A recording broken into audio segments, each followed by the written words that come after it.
Hello, fans, and welcome to This Day in Baseball, where we're going to bring you a full radio broadcast of today's game. And before we do that, I just want to thank Classic Baseball Radio, and there's a link in the notes where you can check out their full channel. They have many great radio broadcasts. And while you're listening to today's game, if you want to check out much more about the game and the players, look on the links below, and you're going to see links to player pages, the date the game happened, the year it happened, and the play-by-play. Enjoy the game, and check out the links while you're watching the game, and please don't forget to hit the subscribe button so that every time new content comes out, you're going to get that firsthand. And thank you again for checking out This Day in Baseball, and enjoy the game. This is Curt Gowdy with Harry Carey, bidding you welcome to the third game of the 1964 World Series of Baseball from Yankee Stadium in New York. This series is brought to you by Chrysler Corporation, makers of the new 1965 Plymouth, Dodge Trucks, Chrysler, and Imperial. Today's hosts, Chrysler and Imperial. And by Gillette, maker of the incomparable Gillette stainless steel blade, the world's sharpest, easiest shaving, #1 in sales by far. And the slim adjustable razor, foamy shaving cream, Right Guard deodorant, and Sun-Up aftershave. And for your listening pleasure, Chrysler Corporation and Gillette will also bring you on NBC Radio the 1965 Rose Bowl game. In this way, these companies wish to thank you for your support. Game 3. We're all even up. They have split the first two games in St. Louis, and now it's Yankee Stadium. The Yankees have 3 games in a row in their own ballpark. If they sweep all 3, the series, of course, would be over.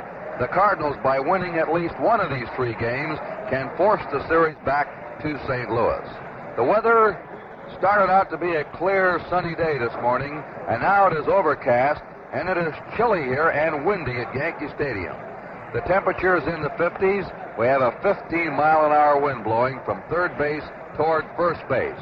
In every game played so far in the series, the breeze has been a factor, and it is going to cause trouble today on fly balls and pop-ups, and batters who get the ball up in the air toward right field today are going to be given a big boost. So we'll be calling the wind for you as the game progresses, but it is very definitely a factor in this game. 68,000 fans are here. The ballpark, of course, Yankee Stadium, the famous 3-deck stadium. 21 of the Cardinals will be playing here for the first time. Triple deck, casting tricky shadows, but today Lou Brock of the St. Louis Cardinals will get a break. We'll talk more about that later. Right now, we want to tell you that this program is authorized under broadcast rights granted by the Commissioner of Baseball solely for the entertainment of our audience. And any publication, rebroadcast, or other use of the descriptions and accounts of this game without the express consent of the Commissioner is prohibited. Left field at Yankee Stadium is a murderous sun field. When the ball leaves the bat, the left fielder has to judge a fly ball against the background of the fans in the third deck, also with the haze and the smoke, and the sun just peeps over the edge of the roof. But right now, we'd say Lou Brock has a big break. He's never played there before. Of course, Tommy Tresh has. And Brock will not have a sun field today. It is overcast. And if it were a sun field, and it may be the next couple of days, of course, he may be the man most on the spot. The pitchers today, a veteran for the St. Louis Cardinals, Curt Simmons, who at the age of 21 was with the Phillies when they won the pennant but did not pitch in the World Series. Simmons, a fastballer before he had arm trouble, lost his zip. But when he returned in 1960 from the service, the Phils traded him to the Cardinals, where he completed a remarkable comeback. And in all his years of baseball, this past season has been his best. He has won 18 games, lost 9, and had an earned run average of 3.43. Simmons now is what they call in the trade a junk ball pitcher. Now and then he'll pop that fastball in on you, but he loves to change speeds. He turns the ball over, a screwball, and anybody that can throw a screwball in the major leagues always gives those batters trouble. He has excellent control, and it's this type of pitcher that over the years has given the Yankees more trouble than any other type. The Yankees love to hit against a fastball pitcher all the way, but Simmons, with his change of speeds, his screwball, may give the Yankees real trouble today if he can put that ball where he wants. And also, this is the ballpark that favors a left-handed pitcher with the short right field port. Jim Bouton, a 25-year-old right-hander, will be starting for the Yankees. This is his third season with New York. And a year ago, he saw action against the Dodgers in the World Series. He lost a heartbreaker to Don Drysdale, 1-0 in the third game. Bouton this past year won 18 games. He had won only 7 games up till the 4th of July, but he finished strong. He won 18, lost 13, with an earned run average of 3.02. The year before, he won 21 games. Bouton has as good a stuff as anyone in the American League when he's right. He has a real hard fastball, a crackling overhand curve, and a changeup. And he has a very unique way of preparing himself for a ball game. He is just now coming out of the Yankee dugout to warm up. And you might say, why is he warming up only 10 minutes before the game? Well, he warmed up a half hour ago. He takes 2 warm-up periods. He warms up for about 10 or 12 minutes, around 30-35 minutes before the game. Then he comes back and warms up again, 10 minutes before the game. Earlier in the season, he was having troubles in the first and second inning, and he decided that he would take 2 warm-ups and try and pitch the first inning before the ball game ever started. It's been effective for him. In fact, this may be the pattern for some of the other pitchers in baseball who have trouble loosening up early in the game. Well, this third World Series game is being brought to you from Yankee Stadium in New York.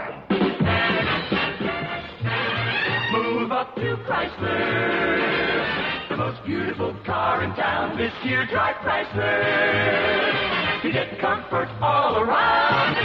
Chrysler, model 1965. The most beautiful Chrysler ever built. 18 feet of comfort, 2 tons of security.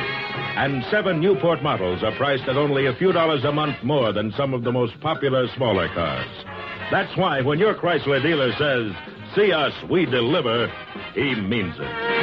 You like the low prices, big values, now easier to own. Move up to Chrysler, the smart new Chrysler.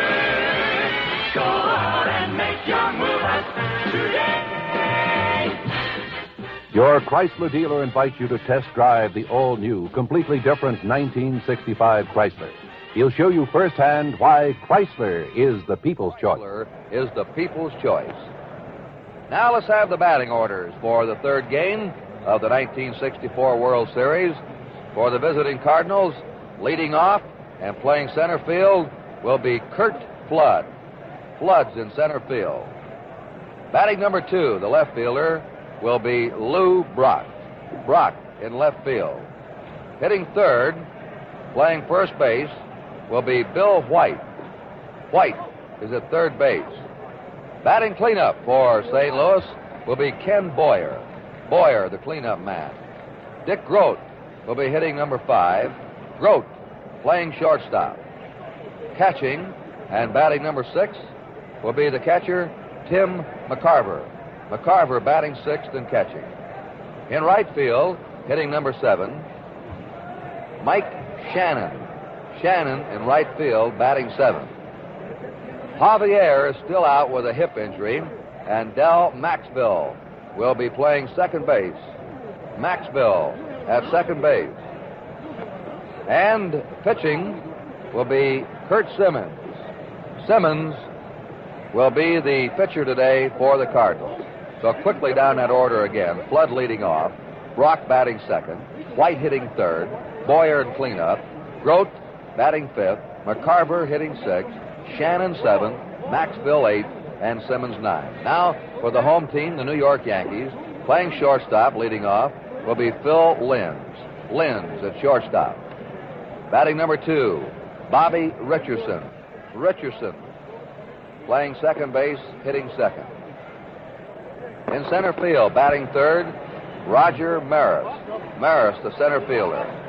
The cleanup man, Mickey Mantle. Mantle in right field.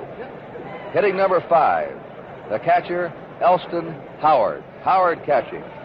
Batting number 6 for New York, Tommy Tresh. Tresh hitting 6th. He's playing left field. First base will be Joe Pepitone. Pepitone at first base. Playing third base and batting 8th will be Cletus Boyer. Boyer batting 8th, and Bouton is the pitcher. Quickly, the Yankee lineup again. Lynn's leading off. Richardson batting 2nd. Maris hitting 3rd. Mantle batting cleanup. Howard batting number 5. Tresh hitting 6th. Pepitone batting 7th. Boyer hitting 8th, and Bouton is the pitcher. The umpires are rotating again. Behind home plate today for the National League will be Ken Burkhardt. Umpiring at first base will be Hank Soar of the American League. Vinnie Smith of the National League's at second. Al Smith of the American League will work third base. Frank Sikori of the National League will work the left field line. And Bill McKinley of the American League will work the right field line. Bouton and Simmons are still warming up. Well, both managers are optimistic. Johnny Keane, the Cardinal manager, thinks that big Yankee Stadium will not hurt the Cardinals. It'll help them. Cardinals have blazing outfield speed, and they're not a home run hitting team. They're a line drive type hitting ball club that led the National League in batting average. And he thinks the spacious areas here, with the sharp line drives the Cardinals hit, plus their speed in the infield and outfield, the big ballpark, will not hurt the Cardinals, but could be an advantage to them. And as Yogi puts it, I'd always rather play at my own ballpark. And Yogi says, I hope we can wrap it up in 3, but if we win at least 2, we'll be in good shape. Now they're out there at home plate. The managers are meeting before the ball game. We're just about ready for action. The color guard's out at Yankee Stadium in the center field area. And just a moment or two, we're going to have the playing of the national anthem. And so it's my pleasure now to turn the microphone over to the voice of the Cardinals for the last 20 years, the man who'll be calling the play-by-play on the first half of the ball game for you, Mr. Harry Carey. Thank you very much, Curt Gowdy, and hello again, everybody. A cool day, as Curt told you. The wind is blowing towards right field, so it should help all the left-handed hitters. So far, in the first 2 games of this World Series, the hitting stars are young Tim McCarver, the Cardinal catcher, batting .429, and Tommy Tresh, the star Yankee left fielder, who's batting .429. Only one other 400 hitter in the series, and that's the fine second baseman of the New York Yankees, Bobby Richardson. The color guard out in center field. The flag is about to be lifted, and in a moment we'll be hearing our national anthem. A crowd of about 68,000 on hand. Curt Simmons continues to warm up for the St. Louis Cardinals, and now the sun breaks out from behind the clouds. The young Cardinal outfielders have heard so much about the shadows here at famous Yankee Stadium that they're a little bit concerned about it and wondering how the shadows here might be any different than they are in National League ballparks. Well, they're going to find out, because the sun has just come out now, and it has come out in its fullest glory. The temperature in the high 50s, perhaps even 60, bright sun shining, strong wind blowing towards right field. A capacity crowd of some 68 or 69,000 people. This is the pivotal third game. There go the Yankees onto the field.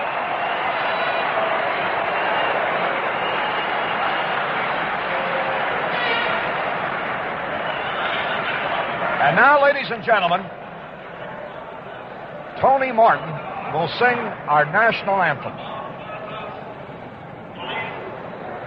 Marine barracks of the New York Naval Shipyard raises the colors. Will you please rise? As Mr. Tony Martin, accompanied by the Vincent Lopez Orchestra, sings our national anthem. Ladies and gentlemen, Mr. Tony Martin.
pause 10 seconds for station identification. With winter approaching, one name stands for reliability in heating, APCO, the American Furnace Company. Call them at Mission 7 1300, KMOX, FM, St. Louis. With Curt Gowdy, this is Harry Carey from Yankee Stadium in New York. The third game of the World Series is about to get underway. Jim Bouton on the mound out there for the New York Yankees. Curt Flood will be leading it off for the St. Louis Cardinals. Coaching at third base, Vern Benson, whose wife underwent major surgery in a hospital down in North Carolina. Coaching at third base for the St. Louis Cardinals, and Joe Schultz at first base. Around the Yankee infield is Joe Pepitone tossing the ball around. And Cletus Boyer at third base. Phil Linz at shortstop. Bobby Richardson at second base. And, of course, Joe Pepitone at first base. Elston Howard trotting back to his position behind the plate. The outfield for the Yankees, Tommy Tresh in left, Roger Maris in center, and Mickey Mantle in right. The sun is shining brightly now. Bouton just finishing up his warm-up tosses. Curt Flood, who's had 2 out of 9 in this World Series. He's driven in 3 runs, batting .222. For the season, he hit .311 with 5 homers and 46 runs batted in. Bouton, as Curt told you, lost a heartbreaker to Don Drysdale, 1-0 in the World Series last year. A very competitive young man, comes directly overhanded with a fine fastball, has a good change. Curt Flood, ready to step into the batter's box, and the third game of this year's World Series is about to get underway. In a short series, of course, every game is pivotal. But with the series tied at a game apiece, this third game certainly is that, too. So there's Howard's throw down to second base. The ball goes around the horn, and we're all set to play baseball as Curt Flood steps into the batter's box. Very fast, Flood. 26 years old. From Oakland, California. Bouton. A right-hander. Stockily built. Looks down, gets a sign. Elston Howard in the crouch. The windup, the first pitch of the ball game. Strike, a good fastball. And boy, he was plenty fast on that. Directly overhanded. Jim Bouton. Now lives in Ridgewood, New Jersey. Born in Newark. Here's a pitch on the way. Curve, strike 2, call. A sharp overhanded curveball caught the outside corner about belt high. Kenny Burkhardt, the plate umpire, he himself used to be a pitcher in the major leagues for the St. Louis Cardinals. Benny Smith, another one of the umpires, used to catch for the Pirates. Frank Sikori played in the National League. Here's a pitch. Foul backing out of play over this way. Hey, nice catch, and then he dropped it. A fan, he got that one right in the breadbasket. And he almost had himself a much coveted and treasured souvenir. After stopping it with his abdomen, it fell to a box below. So there's a first tough break of the day. It belongs to an unidentified fan. Here's a pitch to Flood. Swung on, a drive into right field. Mantle back. He's under the ball. He's going to get it. He does. Curt Flood flies deep to Mantle in right center. That's 1 out and brings up Speedy Lou Brock, batting .222. Identically the same as Curt Flood with 2 out of 9. No homers and 3 RBIs in this World Series. For the season, he batted .315 with 14 homers and 58 runs batted in. Bright sun has engulfed the field now.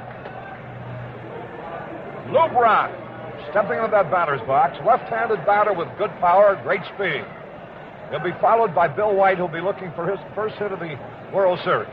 Bouton gets ready into the wind of the pit. It's a fastball, strike call. Directly overhanded, a blazing fastball, belt high over the outside corner. Jim Bouton just finished his 3rd year with the Yankees. Here's the pitch. The curveball is inside. The pattern of pitching to each of the first 2 hitters was the same. Started them off with a fastball and then went to the curve. The count evened up at a ball and a strike. 1 out. First inning of the 3rd game of the World Series. No score. The pitch. Change up. Popped up on the infield. That's going to be easy. Clete Boyer getting under the ball, and he has it. Fooled him with a changeup that time, and Brock popped out to Cletus Boyer. That's 2 out, nobody on base, and here's Bill White. Graduated from Hiram College. Looking for his first hit in this year's World Series. He's 0 for 7.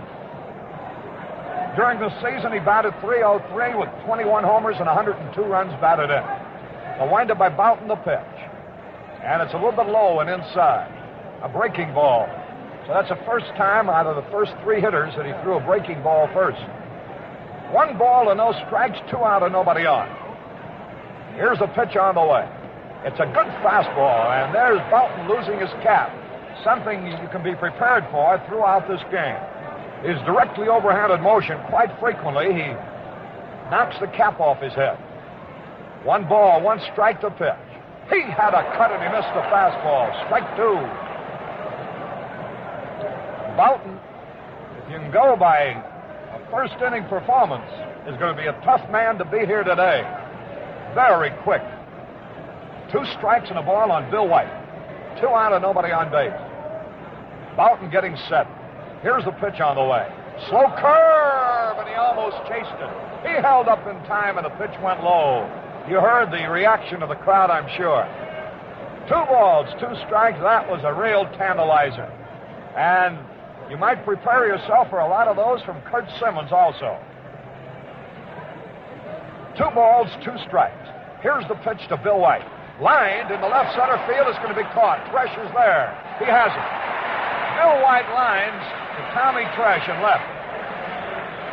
So it's nothing across for the Cardinals in the top of the first. So at the middle of the first inning, the score, St. Louis nothing, Yankees nothing.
Will lead it off for the New York Yankees.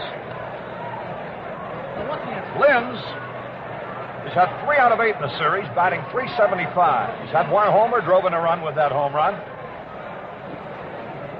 Fine utility infielder, the Yankees. Into the windup goes Curt Simmons, and the first pitch is a slow curve, a little bit low.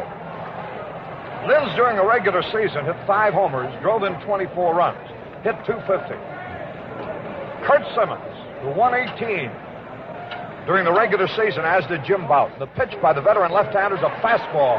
Right in there, strike call. That evens it up at a ball and a strike. Boyer at third, Grote at short, Maxville at second, White at first, McCarver behind the plate for the Cardinals. Simmons on the hill. In left field, Lou Brock. In center field, Curt Flood. In right field, Mike Shannon. The Cardinal outfield averages less than 26 years age per man. Shannon and Brock are 25 and Flood is 26. There's the windup and the pitch is on the way. Slow curve in there, a strike off. 2 strikes and a ball. Curt Simmons. There is poetic retribution. Back when he was 20 years old, he would have been in a World Series, but Uncle Sam called. Here's the pitch, a bouncing ball to Boyer's left. Great stop. Here's the throw. He's out. A pretty play. Kenny Boyer took a base hit away from Phil Linz with a sparkling glove hand pickup to his left, followed with a perfect peg. 1 out. Here's Bobby Richardson, hitting .400 for the World Series. For the regular season, he hit .267. At 4 homers and 50 RBI. Boyer starts the ball game with a sparkling play for the Cardinals. Simmons pitched to Richardson. Fastball high and outside. Simmons, who went in the service before he could pitch in the World Series in 1950, won 17 games that year and helped the Phillies win, but he couldn't play in the series. Here's a pitch swung on. High pop foul out of play. That evens it up at a ball and a strike. 1 out, nobody on base, bottom half of the first inning, no score. Crowd of about 68 or 69,000 people capacity. Simmons getting set. Veteran at age 35. Here's the pitch on the way to Bobby Richardson. A hot shot on the ground. Maxwell on 1 hop to his right. Over to first. Easy out. Richardson hit the ball sharply, but Maxwell came up with it. Curt, that's what you see when Simmons pitches. He doesn't strike out many. He makes them hit the ball. So your outfield is busy and your infield is busy. Well, that's what those 8 fellows are out there for, Harry. That's the way he figures. That's his theory. Here's Roger Maris, left-handed batter hitting .333 in the World Series this year. Hit .281 during the regular season, the pitch. He didn't mean to swing a little pop fly. Maxwell going out in the short right, and he's got it. Maris was trying to check his swing, but popped out to Maxwell in short right field. So it is nothing across for the Yankees in the first. At the end of the first inning, the score, Cardinals nothing, Yankees nothing. See us. We deliver. The most beautiful new car. Chrysler 65. That's our car. And it could be yours. The most beautiful Chrysler ever built. See us. We deliver the car with 18 feet of comfort, 2 tons of security, more room, a better ride. See us. We deliver the big car that's easy to own. Easy to own because 7 Chrysler Newport models are priced only a few dollars a month more than some of the most popular smaller cars. Isn't this your year to move up? Then move up to Chrysler. See us. We deliver. Join the car buyers who are making the easy move up to the all-new Chrysler. See your Chrysler dealer. He delivers. Kenny Boyer will lead it off for the St. Louis Cardinals. Boyer, away to a slow start as the cleanup man for the St. Louis Cardinals. He's only had 1 hit in the series, 1 out of 7. Driven in 1 run, batting .143. During the regular season, he led the major leagues in runs batted in with 119. Walloped 24 homers. Hit .295. Bouton winding. Here's the first pitch. Fastball low and away. 1 ball, no strike. Nobody on, nobody out. Ball game in the top of the second inning with no score. Third game of the World Series here at famous Yankee Stadium. Here's Bouton's pitch to Boyer. High fastball, ball 2. 2 balls and no strike. Elston Howard behind the plate. The outfield plays Boyer straight away and deep. He likes to pull the ball, but can't hit with power to the opposite field also. 2 balls, no strikes.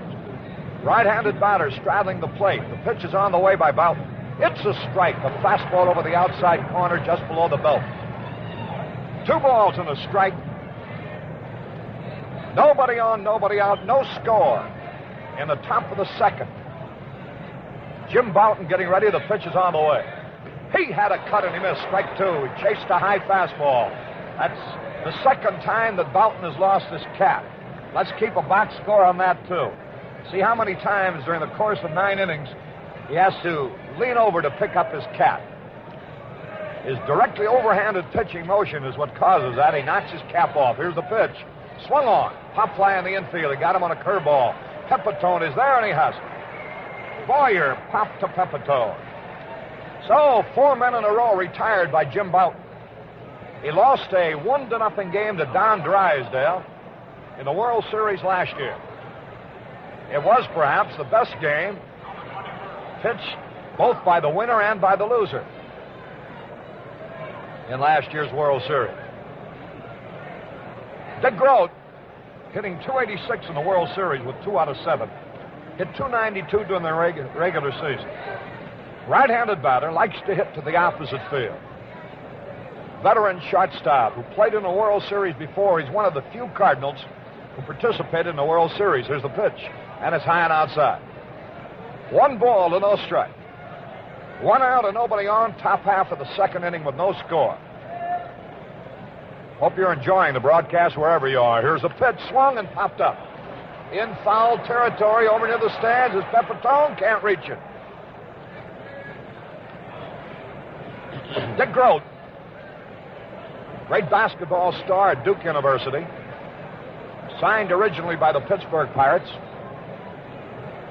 played a stellar role in their pennant a couple of years ago, just as he has in the Cardinals' victory this year. 1 out and nobody on, the ball game in the second inning.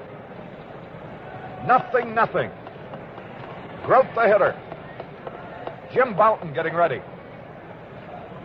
Leans forward. Here's the pitch on the way. High fastball.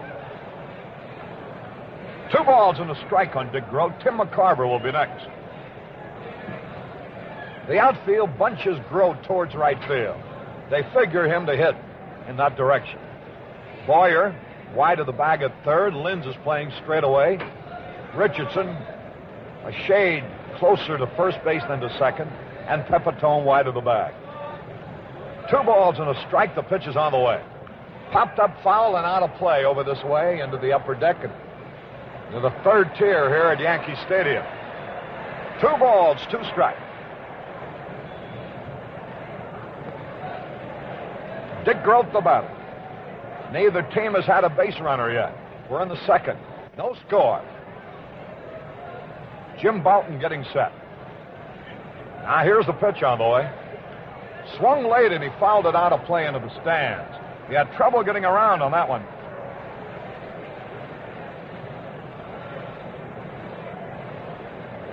Bouton, the 6-footer, weighs 180 pounds.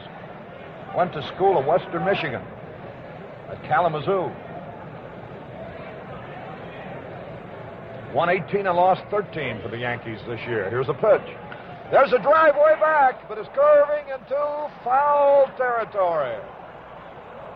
Grote went the other way, pulled the ball, but fouled on the left field line. You know, the distances are very short down each line here at Yankee Stadium, but then they cut out, and it's a very expansive field. Got to have speed to play center field in this ballpark, which Roger Maris of the Yankees has and Curt Flood of the Cardinals have. 2 balls, 2 strikes. Dick Grote waiting. And here's Bouton's pitch. Strike call, the curveball. Dick Grote is caught out on strikes. He thought the pitch may have been high. Said something to the plate umpire, Kenny Burkhardt, and now walks back to the dugout. With 2 away, 5 men in a row retired by Jim Bouton. And here's Tim McCarver, who in his first World Series at age 23 is hitting .429. He's had 1 run batted in, 3 out of 7. During the season, he batted .288. The pitch to the left-handed batter is a good strike, a fastball. Bouton very fast. Bouton, a 21-game winner last year, 18 and 13 this year. Now the pitch on the way. It's a curve a little bit low. And the count evens at a ball and a strike. 2 men out, nobody on base. Top half of the second inning, no score. We're in the 3rd game of this year's World Series. The Yankees have won 1, the Cardinals have won 1. Here's the pitch on the way to McCarver. High. 2 balls and a strike. Tim McCarver, the pride of Memphis, Tennessee. Digging into that batter's box. They play him straight away. Left-handed hitter who hits the ball to left field as frequently as he does to right. 2 balls, 1 strike. Bouton winds. The pitch is on the way. It's swung on and sliced foul out of play. Into the upper tier. And the count is even. 2 balls, 2 strikes. Elston Howard behind the plate. One of the bell cows of this Yankee machine. Great performer. Tim McCarver straddling the plate, waiting. 2 balls, 2 strikes. 2 out, nobody on base, no score. Now McCarver steps out of the batter's box as Bouton takes a little time. Umpires down each foul line at every base. 2 balls, 2 strikes. Here's the pitch to McCarver. A let-up pitch, just barely missed. Boy, he's got a beautiful motion. Reminds you a lot of Carl Erskine, who used to pitch for the Dodgers and held the World Series strikeout record at 14 until Sandy Koufax of the Dodgers established a new record of 15 last year against these Yankees. Now the 3-2 pitch swung and fouled out of play. 3 balls, 2 strikes, 2 out, nobody on base. Tim McCarver, the batter. Mike Shannon would be next.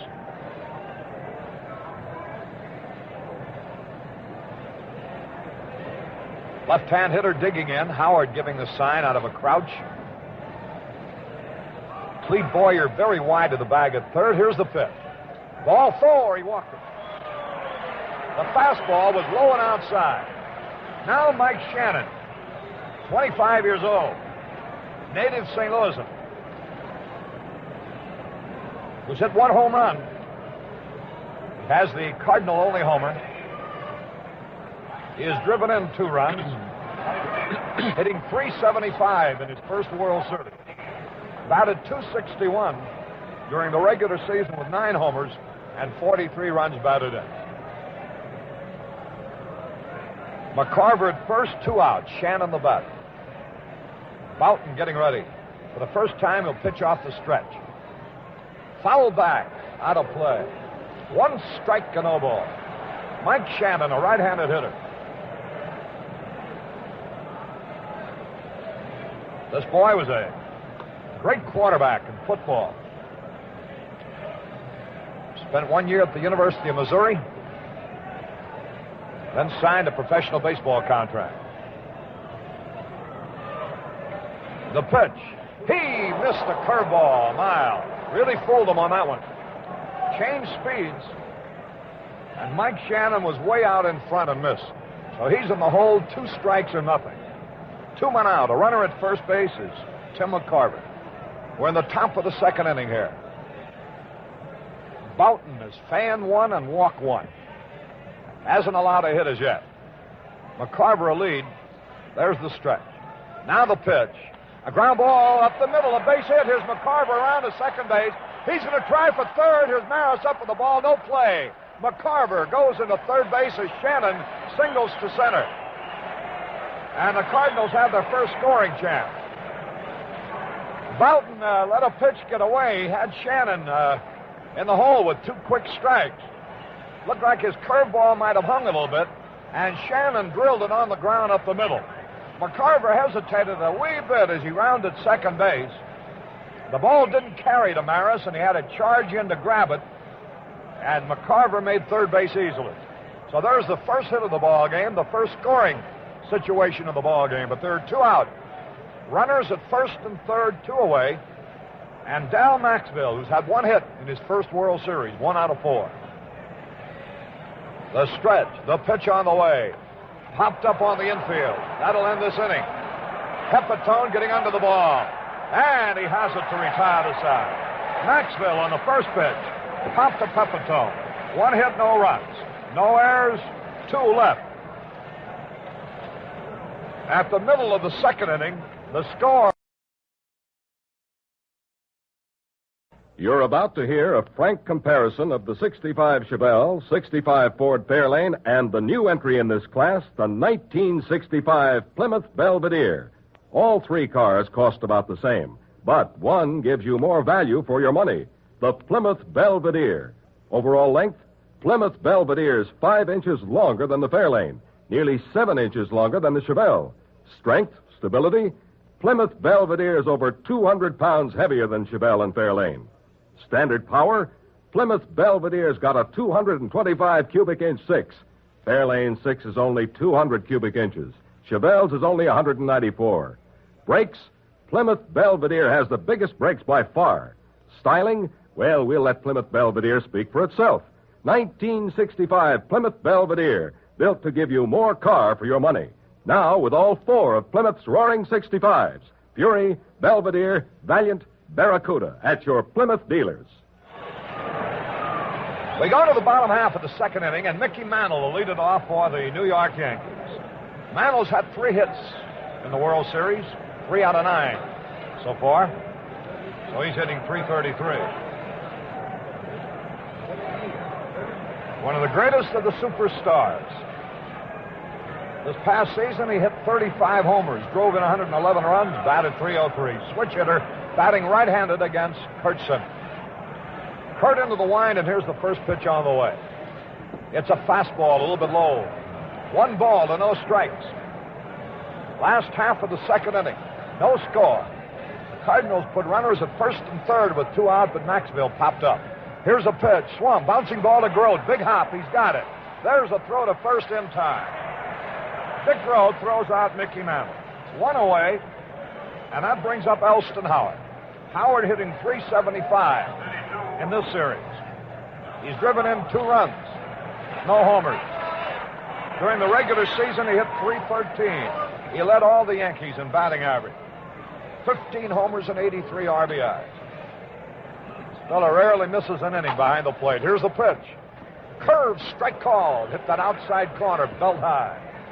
Simmons is a control pitcher. 1 strike, no balls, 1 out. He has retired 4 men in a row. Here's the pitch on the way to Howard. It's a fastball a little bit low, and it evens it up with a ball and a strike.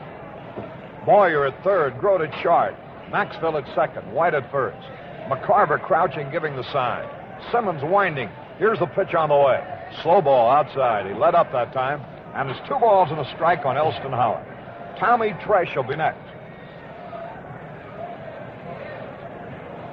The Yankees have hit 2 home runs in the World Series, and the Cardinals have had only 1, Shannon's. Linz and Tresh have hit them for the Yankees. Here's a pitch. Strike, a good fastball. Hit the outside corner above the knees. 2 balls, 2 strikes. 1 out and nobody on base. We're in the second inning. Simmons getting ready. The pitch is on the way. Let up and hit up the middle, base hit. He timed the changeup perfectly, and Howard drills one up the middle. There's the first Yankee base runner, as Howard singles the center for his 4th hit of the World Series. Here's Tommy Tresh. Switch hitter will bat right-handed against Curt Simmons. Tresh, a fine athlete, great ball player, can do everything. Originally a shortstop, now plays left field for the Yankees. His dad, as everybody knows, Father Mike, was a major league catcher. Here's a pitch, and the curveball is low. Tresh, a very dedicated ball player. No monkey business with him. Takes great pride in his performance and works hard at it. The pitch is on the way, and it's a curved strike called, and that evens it up at a ball and a strike. 1 out, 1 on. We're in the second inning. No score. Curt Simmons getting set. There's the stretch. And the pitch on the way, and it swung, and he missed. And it's 2 strikes and a ball. Frank Rossetti coaching at third base. Jimmy Gleason at first base. Right-hand hitter Tommy Tresh. 1 out, 1 on. The defense against Tresh is straight away, deep to all field. Tresh has good running speed, too. The stretch, the pitch is on the way. Barely missed with it inside, and the count goes 2 balls, 2 strikes. 1 out, Howard, the runner at first base. Howard and Richardson now each have had 4 hits in this World Series to lead the Yankees. The pitch on the way.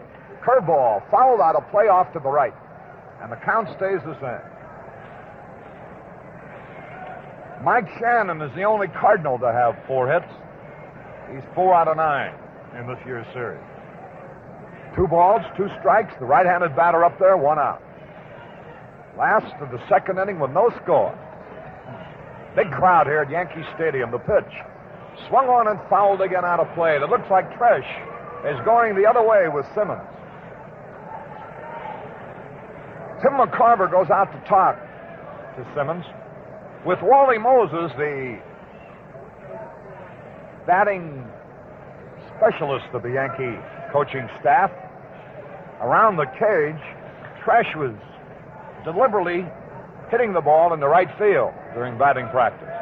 And Joe Pepitone really put on an exhibition of power as he hit 6 straight pitches into the 3rd deck during batting practice. 2 balls, 2 strikes. Pepitone will be next. The pitch. A high pop foul. Outside first, over into the stands. White chasing and Maxfield. No play. 2 balls, 2 strikes. 1 out, 1 on. Bottom of the second inning, no score.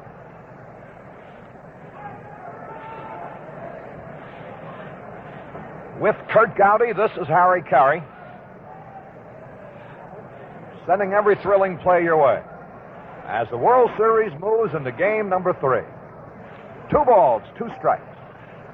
The stretch, the pitch to Tresh, high outside. And now the count is full. With 3 and 2, there's only 1 out. So it isn't automatic that Howard will go. But it may be that he'll be breaking on the 3-2 pitch, hoping to break up any double play. Quick toss to first. The runner back. 3 balls, 2 strikes. Tom Tresh. The pitch. There goes a runner. Fouled back, and again he was trying to hit that ball in the right field.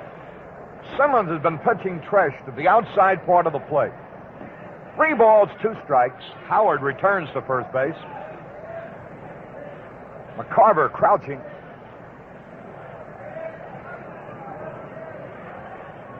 Now Simmons gets set. From the belt. Here's the pitch. There goes a runner. Swung on. High pop fly in the infield. It'll be caught. Boyer drifting back in foul territory, and he has it. And there was pitching know-how that time. With 3 and 2, he let up. And Tresh was way out in front for the off-speed pitch and fouled out. Here's Pepitone. You will see now whether batting practice means anything. Pepitone really had the range, as I mentioned. 6 straight pitches. He belted into the 3rd tier in right field. And that was batting practice. Now he's facing Curt Simmons in the 3rd game of the World Series. They want to look at the baseball. Ken Burkhardt says it's all right. And fires it back into play. Pepitone.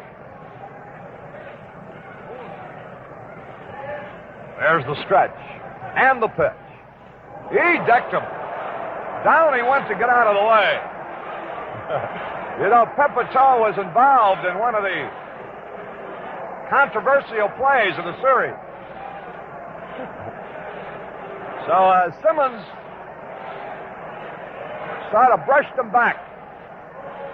Here's a pitch now.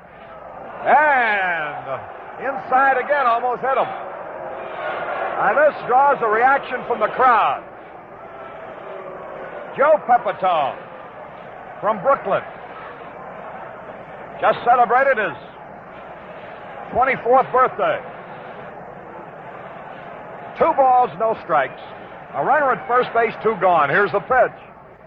Curve inside. Ball 3. 3 balls and no strikes on the left-handed batter. Previously in this series, manager Yogi Berra has allowed hitters to swing on a 3-0 pitch. Now here it is. And he takes ball 4. So the Cardinals had 2 men on with 2 out in the top of the second. Now the Yankees have 2 on with 2 out in the bottom of the second. No score, and here's Cletus Boyer. Like his brother Ken, Cletus goes into this ball game with 1 out of 7, hitting 143. He's driven in a run with a sacrifice fly. Right-handed batter. Curt Simmons getting set. The pitch is on the way. It's a strike. Hit that outside corner at the knees. A good fastball. Simmons picks up a hot dog wrapper and stuffs into his hip pocket. Then takes a squeeze out of the rosin bag. Bouton is at first. Elston Howard at second. 2 men away. Bottom of the second inning. No score. The stretch. The pitch on the way. A high pop foul. Out of play. Souvenirsville. Some lucky fan will have a baseball to take home. KMOX and KMOX FM, St. Louis. 2 out. Second inning. 0-0. Cletus Boyer, the batter. The sun has gone into hiding now. It's been playing peekaboo with the clouds all day long. Here's the pitch. Line drive, left field, base hit. A run's going to score. Into the corner. Another man might have a chance. He's around to third. It's a double for Boyer. The Yankees lead 1-0. Curt Simmons got way out in front of Cletus Boyer. 2 strikes and no balls. And then got the curveball to the inside part of the plate. And Boyer rifled a double into the left field corner. And Elston Howard has scored. Joe Bouton stopped at third. And Boyer is at second base. 1-0 Yankees in the bottom of the second. We mentioned the partisan crowd in St. Louis, and you can tell from the roar here on that base hit that this is predominantly a New York Yankee crowd here today, as you would figure it to be. Now here's Jim Bouton. The pitch. There's a high fly ball to left. Brock is under the ball. He'll get it. Makes the catch, and that retires the side. 1 run score. 2 hits. No errors. And 2 men left on base. So at the end of the second inning, the score, New York 1, St. Louis 0.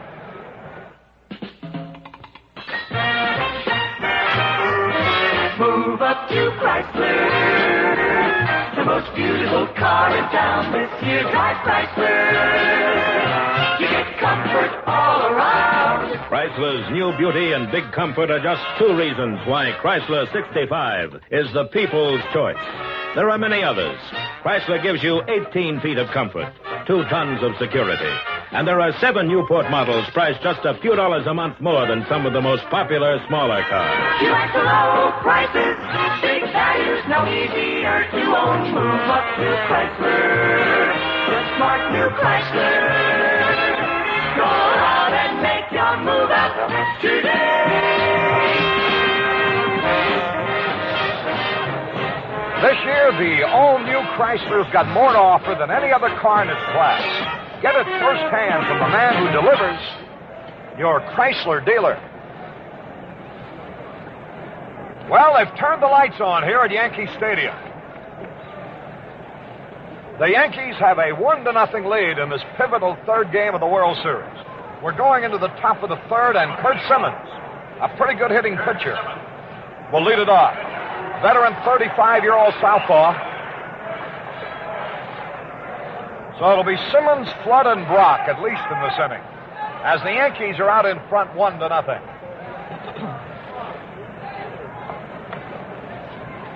Here's Bouton getting ready. Clete Boyer plays Simmons very wide of the bag at third. Here's the pitch on the way. It's a fastball a little bit low. 1 ball, no strikes. Nobody on, nobody out. Top half of the 3rd inning, Yankees lead 1-0. Bouton's pitch on the way. Foul on the 3rd base side against the facade of the stands and back down to the field.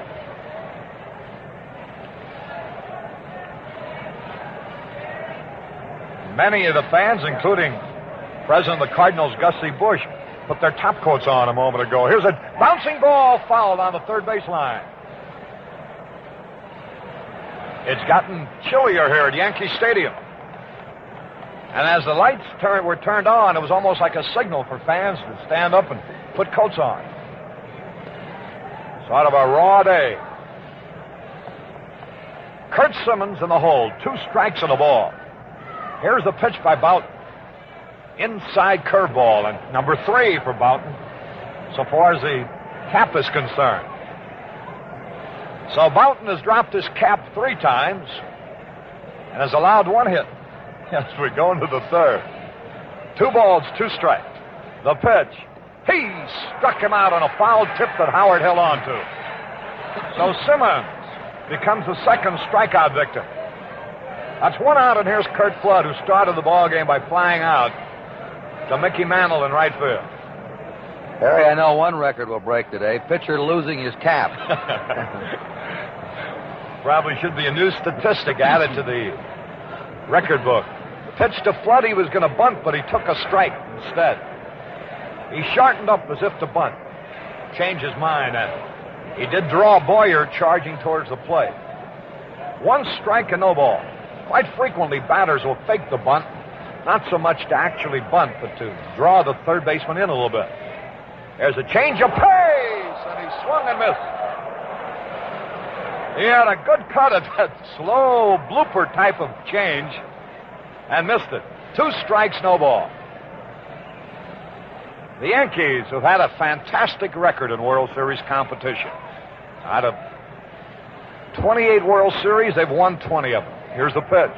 High outside. Number 4 for dropping the cap. The Cardinals have played in 9 World Series, have won 6 out of the 9, and the Yankees 20 out of 28. So both these clubs have the tradition of being good World Series representatives. 2 strikes and a ball to pitch. He foul-tipped, just barely ticked it. Rolls back to the screen. Burkhardt gets the new baseball into play. 1 out, nobody on base. The ball game's in the third. 1-0, the Yankees lead. Clete Boyer drove in the run with a double into the left field corner. Here's the pitch. Fastball is outside. Number 5 on the cap.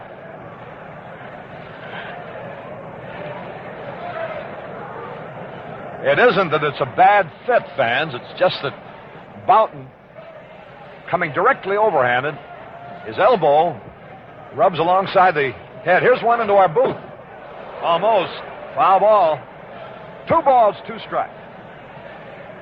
I thought Curt Gowdy was going to grab that with 1 hand and dazzle this crowd with the best fielding play of the afternoon. I was under the table. 2 balls, 2 strikes. 1 out. Ball game of the third. Yankees leading 1-0. Curt Flood concentrates as he holds that bat at the end. Here's the pitch. There's a fly ball in the left center field deep, but Maris is there. He'll make the catch, and he does. Flood again flies deeply, this time to Maris in left center. That's 2 out, and here's Lou Brock. Popped up his first time, being fooled on a change of pace. Bouton has allowed only 1 hit, and that by young Mike Shannon. We're in the top of the third, 1-0 in favor of the Yankees.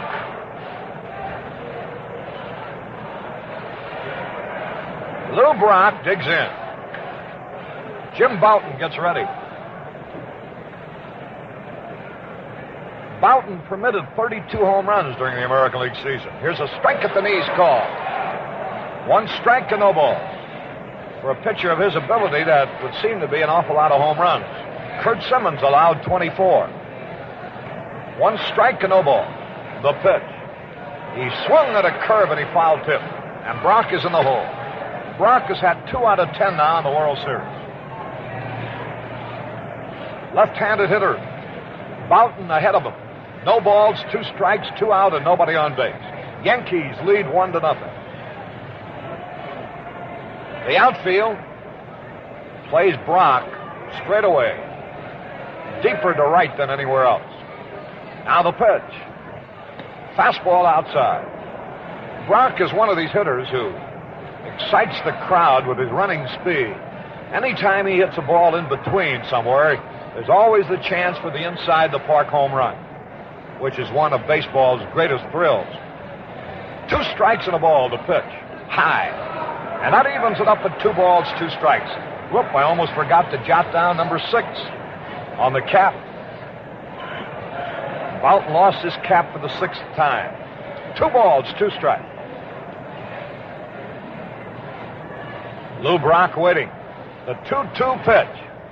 A bouncing ball is short. Linz has got it. There's the peg to first. He barely gets it. And the Cardinals go down in order.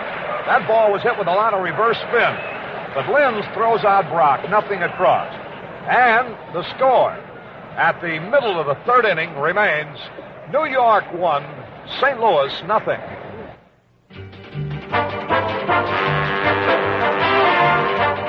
To mark the incomparable Imperial as a vintage achievement, we have made significant evolutionary changes. One is immediately apparent.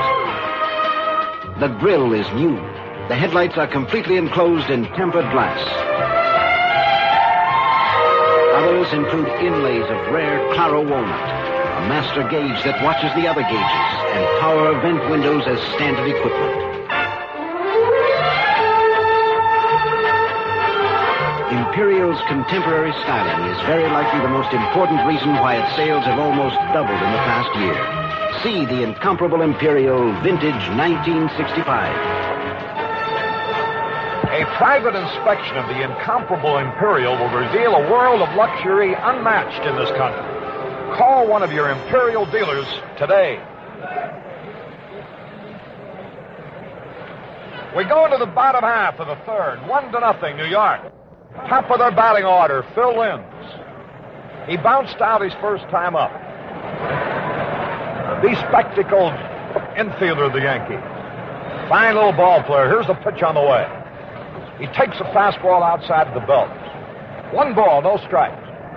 Nobody on and nobody out. When the last of the 3rd, the Yankees are out in front 1-0. Clete Boyer's double into the left field corner gave the Yankees the lead. Here's the pitch to Linz. A hot shot on the ground. Grote a diving stop. Long throw. He's out. Oh, what a sensational play that brings this crowd roaring to its feet. Dick Grote, a diving stop to his right, following with a perfect throw. And Phil Linz has been robbed of a base hit. 1 out. Here's Bobby Richardson. And the pitch on the way. High pop fly, fooled him on a change of pace. In foul territory, Bill White under the ball, and he has it. Richardson on the first pitch. Fouls out to White. Boy, what a remarkable effort by Dick Grote.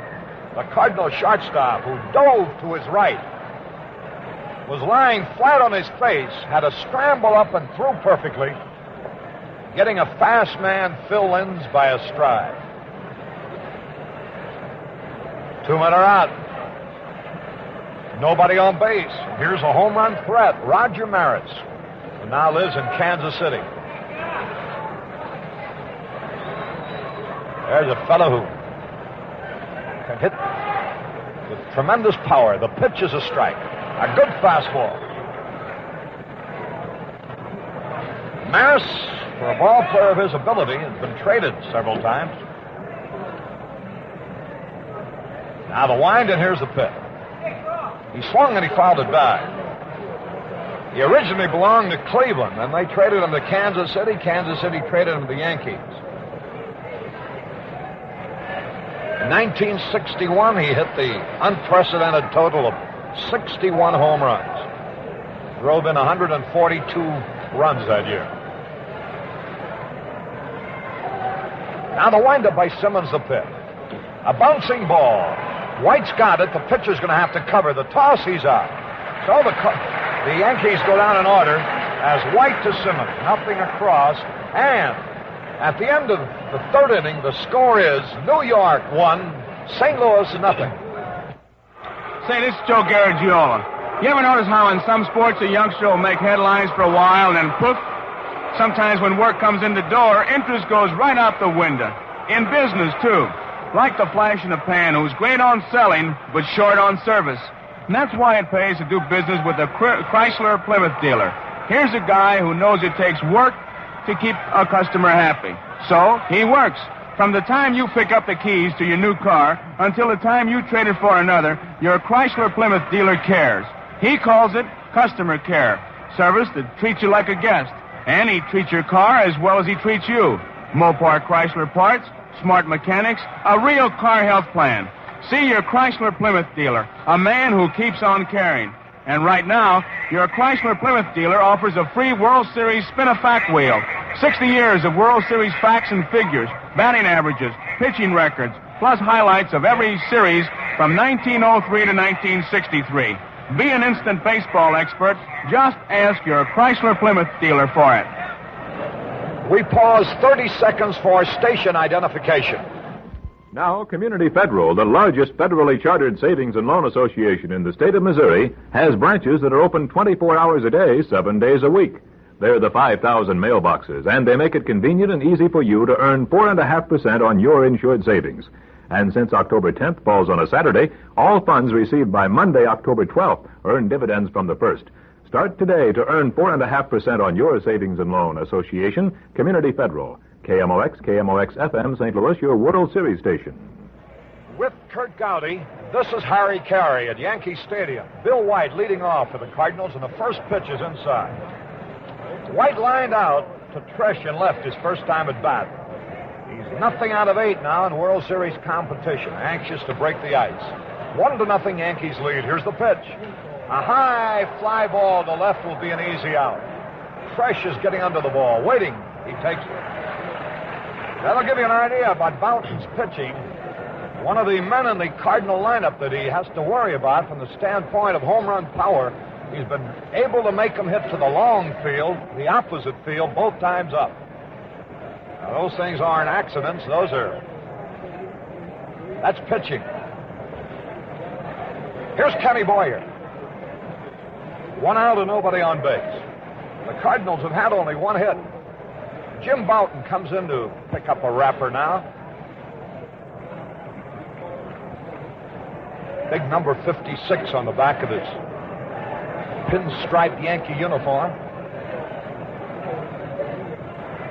Yes, here we are in the house that Ruth built. Here's the pitch. He swung at a fastball and he missed. Kenny Boyer, who's had 1 out of 8 in this series. Actually, now his brother has taken the lead on him. His brother has driven in 2 runs and has had 2 out of 8. Kenny has driven in only 1 run and has had 1 out of 8. 1 strike, no ball. The pitch. There's a high fly ball. That'll be an easy out. Roger Maris drifts over under the ball, and he has it. Boyer, hitting the ball off the end of the bat, popped to Maris in center field. So 2 men up, 2 men quickly down. Jim Bouton is master of the situation so far. Dick Grote was called out on strikes his first time up. Getting a nice hand from the crowd for that great stop that he made. Listen. Now the pitch, and he takes a strike, a good fastball. 1 strike and no balls. 2 men are out. We're in the 4th inning, 1-0 in favor of the Yankees. Simmons and Bouton hooking up. There's a curve low. A good downer that time. Boy, he comes directly overhanded with his curveball. 1 ball, 1 strike, 2 out. Nobody on base. 1-0 in favor of the Yankees. Dick Grote getting set. There's the pitch. Gets away from Howard a few feet. 2 balls and a strike. The fastball was low. Grote has had 2 out of 8 in the series up to this point. 2 men out, nobody on base. 4th inning, 1-0 Yankee. Mickey Mantle has played in more World Series now than any other outfielder in history. Here's the pitch, popped up on the infield. That'll be an easy out. Bobby Richardson back on the grass, and the inning is over. 1-2-3 again as Grote popped to Richardson. 0 across to the Cardinals in the top of the 4th. So, at the middle of the 4th inning, the score remains Yankees 1, Cardinals 0. You're about to hear a frank comparison of the 65 Chevelle, 65 Ford Fairlane, and the new entry in this class, the 1965 Plymouth Belvedere. All three cars cost about the same, but one gives you more value for your money. The Plymouth Belvedere. Overall length, Plymouth Belvedere is 5 inches longer than the Fairlane, nearly 7 inches longer than the Chevelle. Strength, stability, Plymouth Belvedere is over 200 pounds heavier than Chevelle and Fairlane. Standard power, Plymouth Belvedere's got a 225 cubic inch 6. Fairlane 6 is only 200 cubic inches. Chevelle's is only 194. Brakes, Plymouth Belvedere has the biggest brakes by far. Styling, well, we'll let Plymouth Belvedere speak for itself. 1965 Plymouth Belvedere, built to give you more car for your money. Now, with all 4 of Plymouth's roaring 65s, Fury, Belvedere, Valiant, Barracuda, at your Plymouth dealers. We go to the bottom half of the fourth inning, and Mickey Mantle will lead it off for the Yankees. And now the sun has come out again, bright sunshine.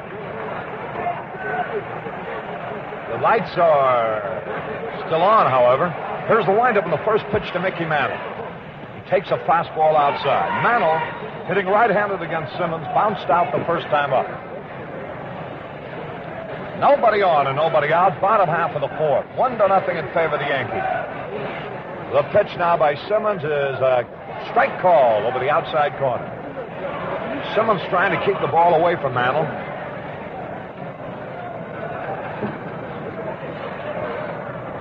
One ball, one strike. Now the signal. Into the windup. Here's the pitch on the way. And it's outside. He turned that one over like a screwball, going away from the right-handed hitter. 2 balls and a strike. Last of the fourth. Bouton shading Simmons at the moment. 1-0. Mickey Mantle in his 12th World Series. Here's the pitch. Fastball barely missed. Outside ball 3. 3 balls and a strike. Elston Howard will be next. Howard has been in the Cardinals' hair in every game, either with hits or walks. 3 balls, 1 strike. The pitch on the way. Here it is. He walked him, ball 4. That's a second pass given up by Simmons. Brings up Elston Howard.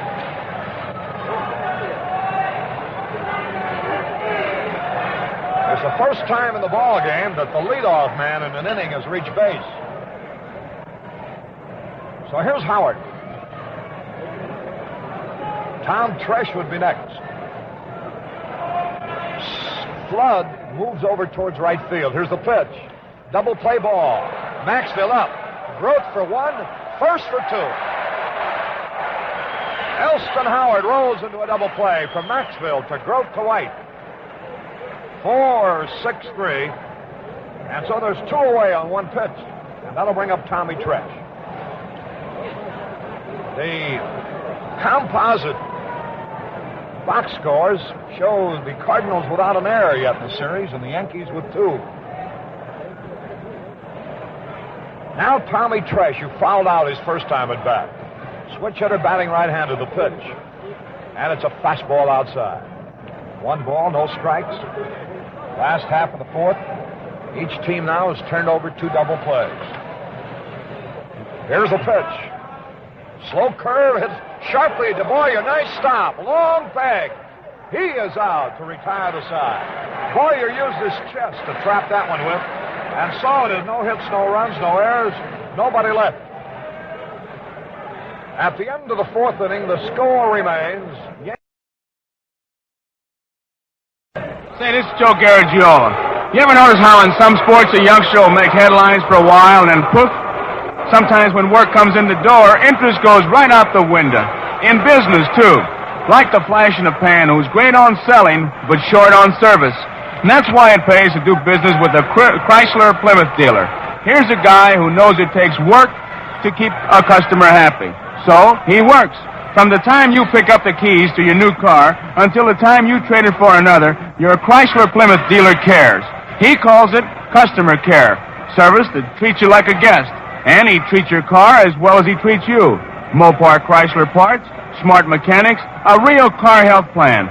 See your Chrysler Plymouth dealer, a man who keeps on caring. And right now, your Chrysler Plymouth dealer offers a free World Series spin-a-fact wheel.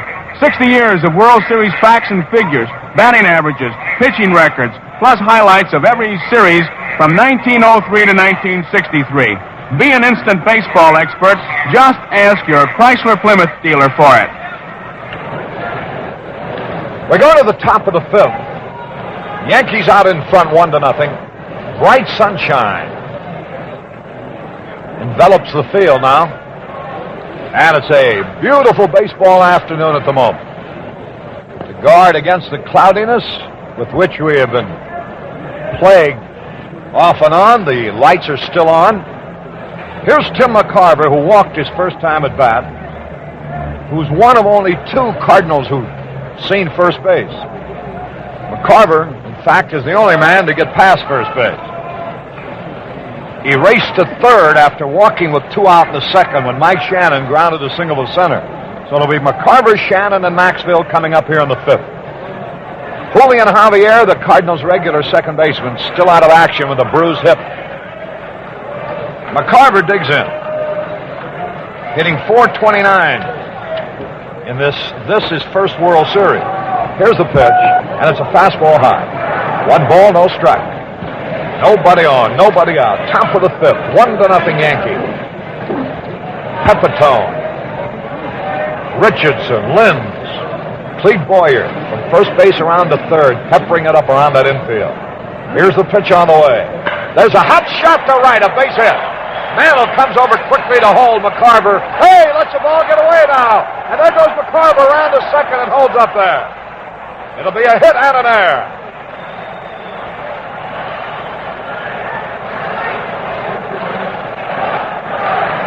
A single sharply hit to right by McCarver. And when Mantle let the ball roll through his legs, McCarver went to second. So there's the first error of the ball game, and the Yankees' third of the series, and now the tying runs at second with nobody out. Shannon, Maxville, and Simmons coming up, so the lower part of the batting order. Jim Bouton rubs that baseball up. McCarver, a safe lead at second base. Shannon straddles the plate, waiting. He has the Cardinals' only home run of the series. Bouton ready. And the pitch. He had a cut and he missed a fastball. Boy, that was his pitch. A fastball belt high, and he really had himself a cut, but didn't connect. 1 strike and no ball. The tying run at second base, nobody out in the top of the fifth. 1-0 Yankee. Mike Shannon up there. Bouton gets set.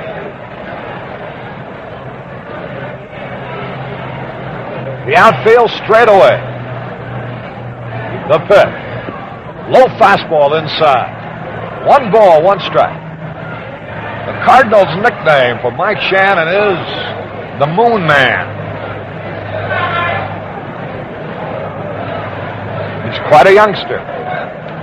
1 ball, 1 strike. Right-handed batter waits. There's the stretch. The pitch. There's a line shot to right, but Mantle is there, and he makes the catch. That ball was hit on the button, but directly at Mickey Mantle, who had him played perfectly.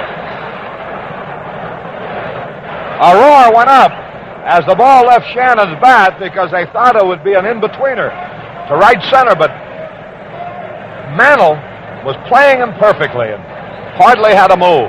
So that's an important out. 1 gone, tying run still at second, and here's Maxville, the second baseman. He popped up his first time with the pitcher coming up next. There's the stretch, the pitch. High fastball. 1 ball to no strikes. With 1 out and the pitcher coming up next, it almost emphasizes the importance of Maxville delivering if the Cardinals are to score. Although Simmons is not a bad hitting pitcher. 1 ball, no strike. The pitch now to Maxfield. Here it is. He swung and he missed.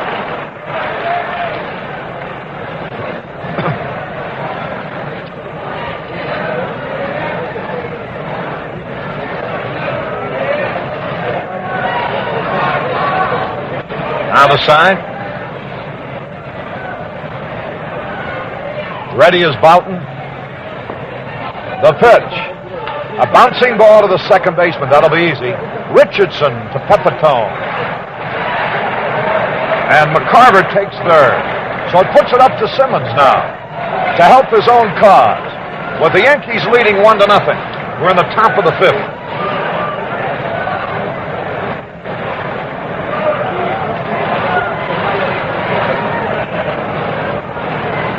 So Howard out talking about the tying runs at third. Only one Cardinal has been as far as third, and he's done it twice. Carver got there in the second and got there again here in the 5th. KMOX and KMOX-FM, St. Louis. Here's Bouton's pitch to Simmons. Line drive off Boyer's glove. The tying run is in. It's a base hit. Curt Simmons lines a single off Cletus Boyer's glove. Clete came within an eyelash of making a sensational play. He left his feet, his body parallel to the ground, lunging to his right. Got his glove on the ball, but couldn't hold it. It's a hit for Simmons and a run batted in, and this ball game is all tied up 1-1.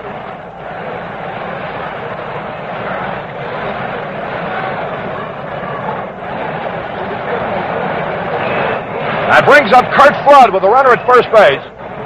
2 men away, 5th inning. Game tied 1-1. Cardinals now about hit the Yankees 3-2. Flood twice has flied out deep. The stretch, here's the pitch by Bouton. It's a curve in there, a strike call. 1 strike and no ball.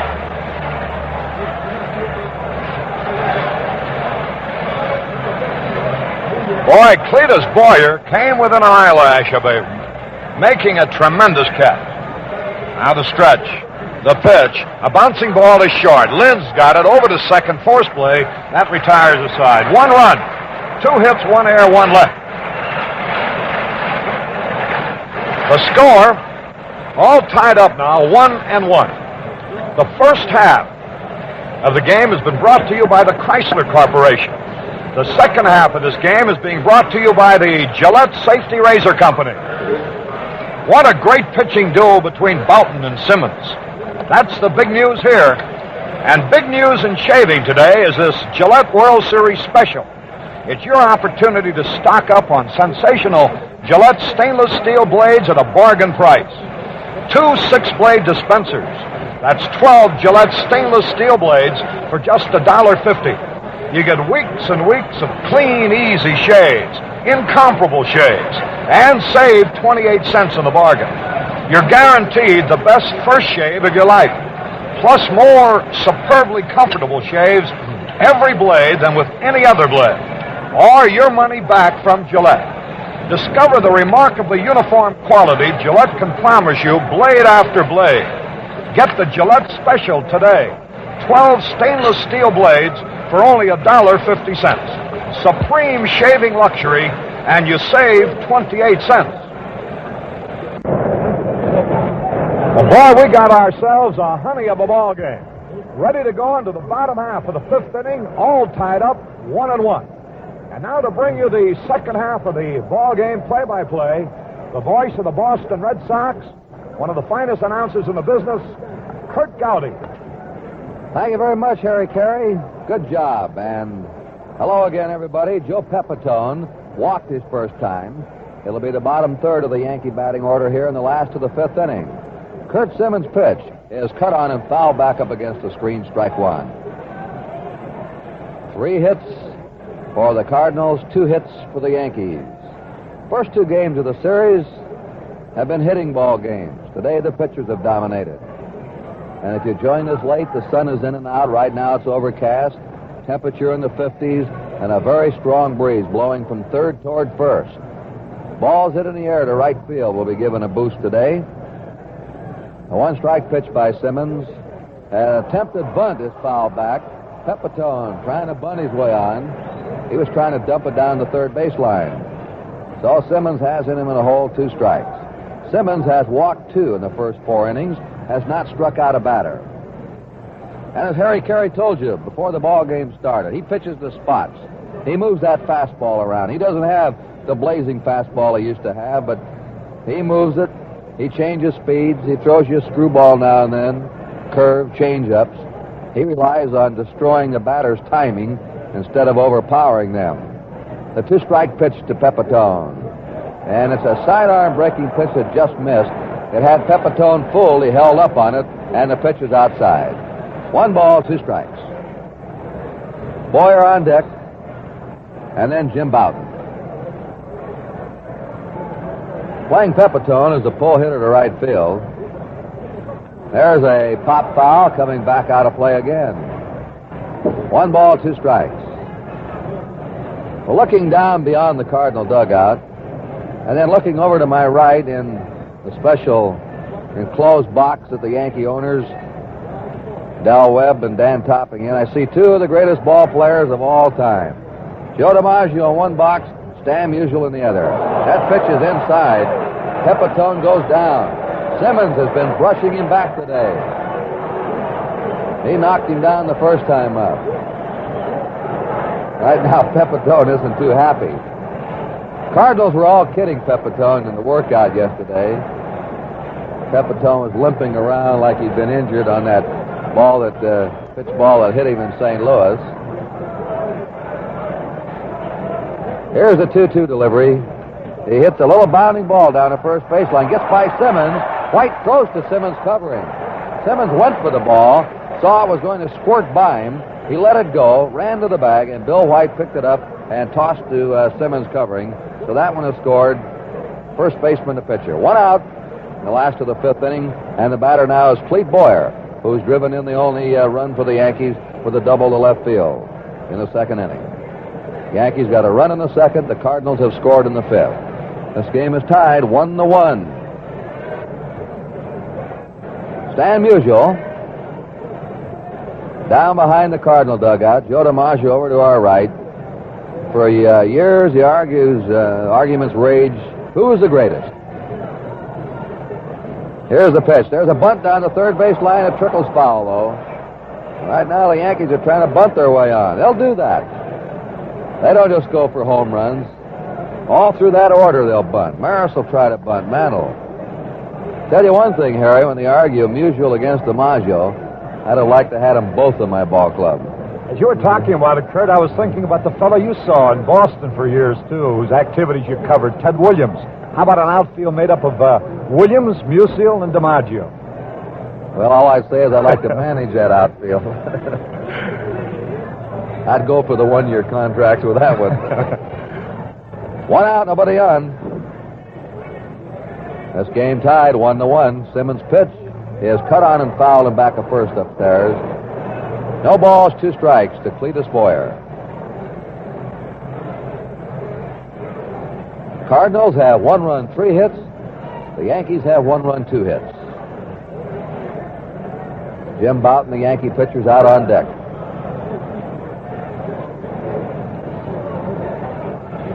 Simmons throws outside. He turned it over on him. Screwball breaking away from the right-hander. Well, the bottom of the order has done the damage today. Simmons has knocked in the only Cardinal run, and the number 8 batter in the Yankees. Boyer's knocked it in. There's a bounding ball, slowly hit to third. Brother Ken fires to first and throws out Brother Cletus. A close play, but Ken Boyer, who's been playing a brilliant third base in this series, he's made 3 nice plays in this ball game to make it 2 down. And here's Bouton coming up. Bouton fly to left field his first time. Bouton gets a hand from the fans here at Yankee Stadium for his well-pitched game so far.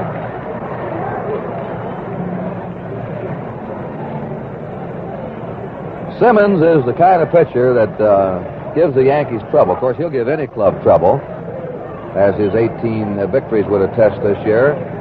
But the Yankees do not like to bat against change of speed pitchers. Not too many batters do, especially long ball hitters. But fellows that pitch to spots and change of speeds and give you this and give you that. They eat up those fastball pitchers. 2 down, nobody on. Pitch to Bouton. He bluffs a bunt, and he takes it low, ball 1. Harry, I wonder if Yogi's told him, look, go up there, let's bunt against this fella, see what happened. I thought it was kind of dirty pool, as they say, for Cletus to bunt on his brother Ken, didn't you? Yeah. That Bouton and Boyer both tried to bunt, and that was a bluff bunt by Bouton. The pitch is ball 2, low and outside. 2-0 to Bouton. The score tied, 1-1. Last half, the 5th inning here at Yankee Stadium. All right, Simmons throws. There it is, right in there for a strike call. 2 balls and 1 strike to Bouton.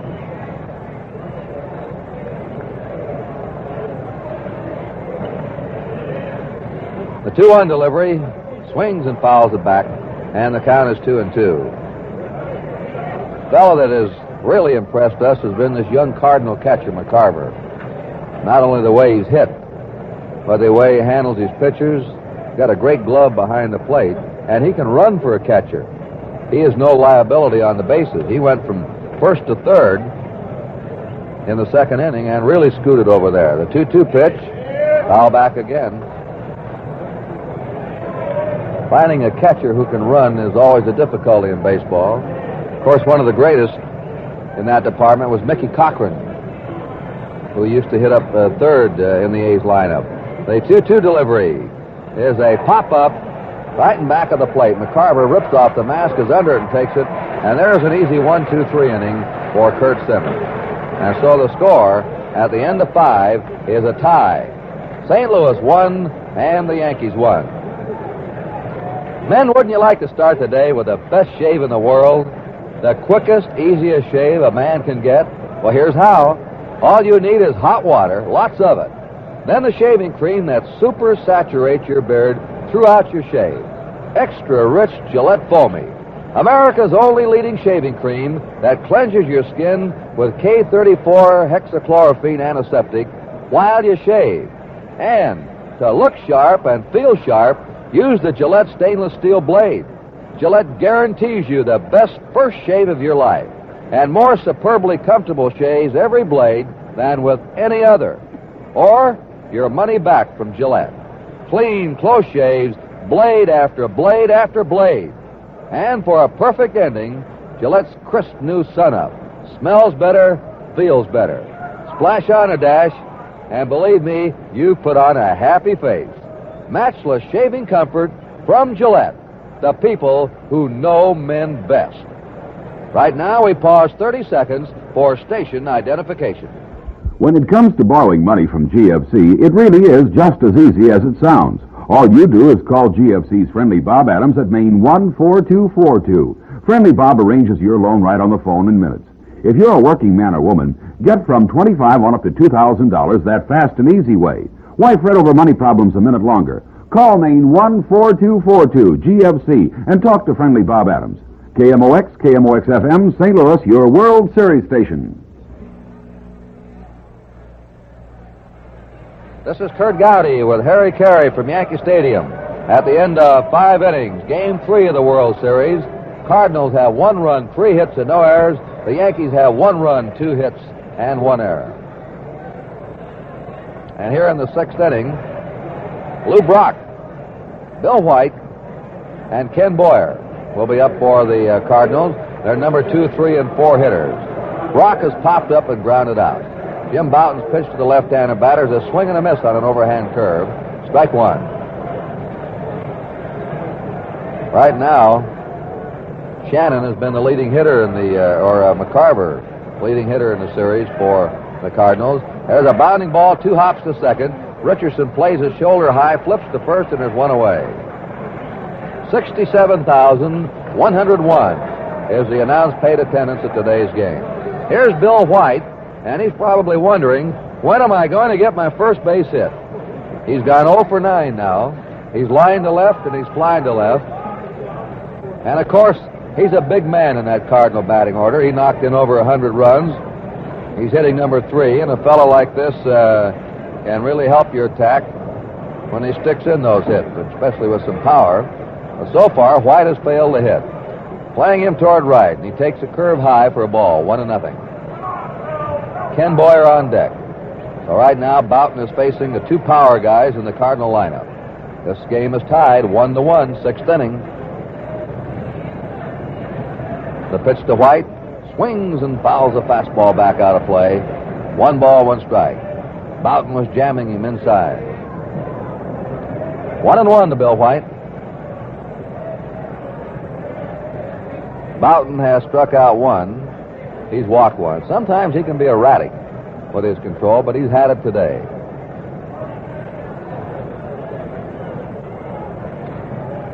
Two strikeouts. Let's check that. 1 ball, 1 strike. 1 out for the Cardinals. Nobody on here in the sixth inning. Bouton comes in overhand. A slow change of speed delivery that White was way out in front of, and the crowd roared. And White nods his head as if to say to Elston Howard and home plate umpire Burkhart, it was a good pitch. He really had me fooled. 1 ball, 2 strikes to Bill White. Bouton studies his side, now fires. Another slow one is high. Ball 2, strike 2. He came right back with a slow ball.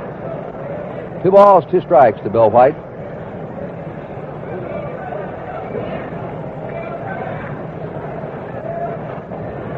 Game tied 1-1, top of the sixth inning. Here's the pitch. There's a big bounding ball hit to third. Up goes Cletus Boyer. Throws, and it's not in time. And there's the first base hit of the series for Bill White. A big chopper that Cletus Boyer had to climb high in the air for. And by the time he came down, he hesitated momentarily. I think he was undecided whether to go ahead and throw or not. He finally flipped it over there, but too late. White can run. Cardinals now have 4 hits. The Yankees have 2 hits, and the batter is Ken Boyer, who's popped up and flied to center. Boyer now has 1 hit in 9 times in the series.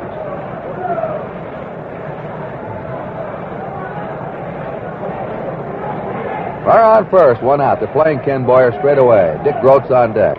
He swings, sends a drive to deep left. Tommy Tresh going back, reaches up and grabs it right on the edge of the warning path in left center. Fires into the shortstop Linz as Bill White scurries back to first base. Boyer's sort of hitting tough luck in this series. He sent a long drive 400 feet to deep center in St. Louis that Roger Maris backpedaled to grab, and this ball was hit a long way. But of course, as they call it Death Valley, from left center to right center in this ballpark, 400-foot flies are just easy outs. You have to pull the ball down the line for home runs here, unless you hit those tremendous shots. So we have 2 down. Bill White's at first, and here's Dick Groat up.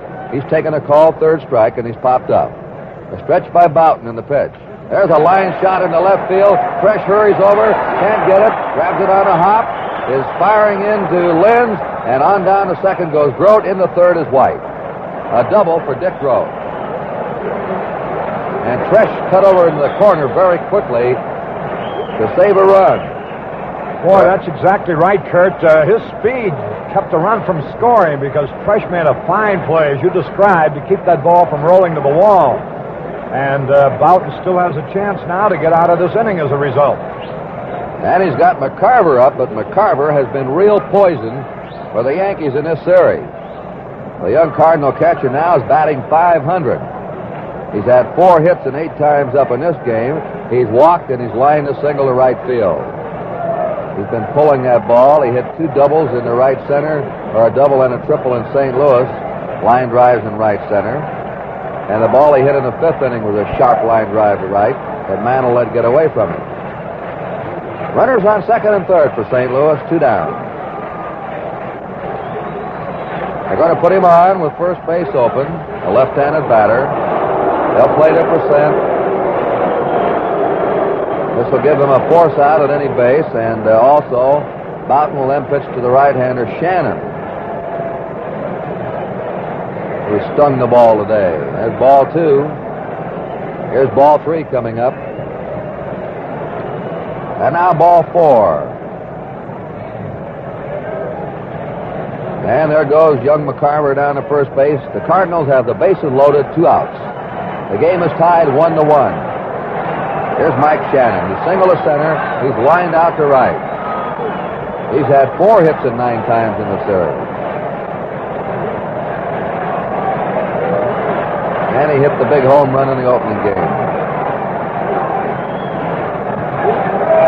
Bases loaded, 2 down. The Cardinals have 1 run, 5 hits. The Yankees have 1 run, 2 hits.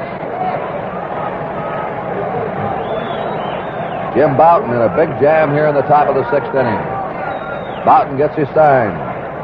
Now winds and throws. A fastball, foul back out of play, strike 1. Bouton fed him a low fastball, and Shannon took a good cut. Elston Howard is going out to talk to Bouton. At third base is White. At second base is Grote, and McCarver's at first. 2 down. The Cardinals have had 4 hits in the last 2 innings. And we have some action now in the Yankee bullpen. They're playing Shannon straight away.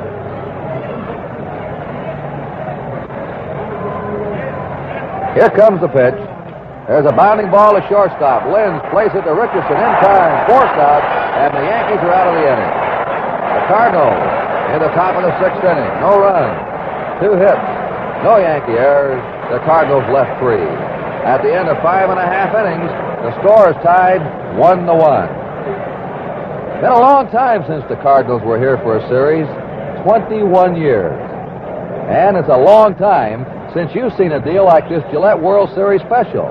When you buy the Gillette adjustable razor set, which also contains a dispenser of stainless steel blades, you get new Gillette Sun-Up aftershave free in a generous sample bottle. Splash on a dash, and you put on a happy face.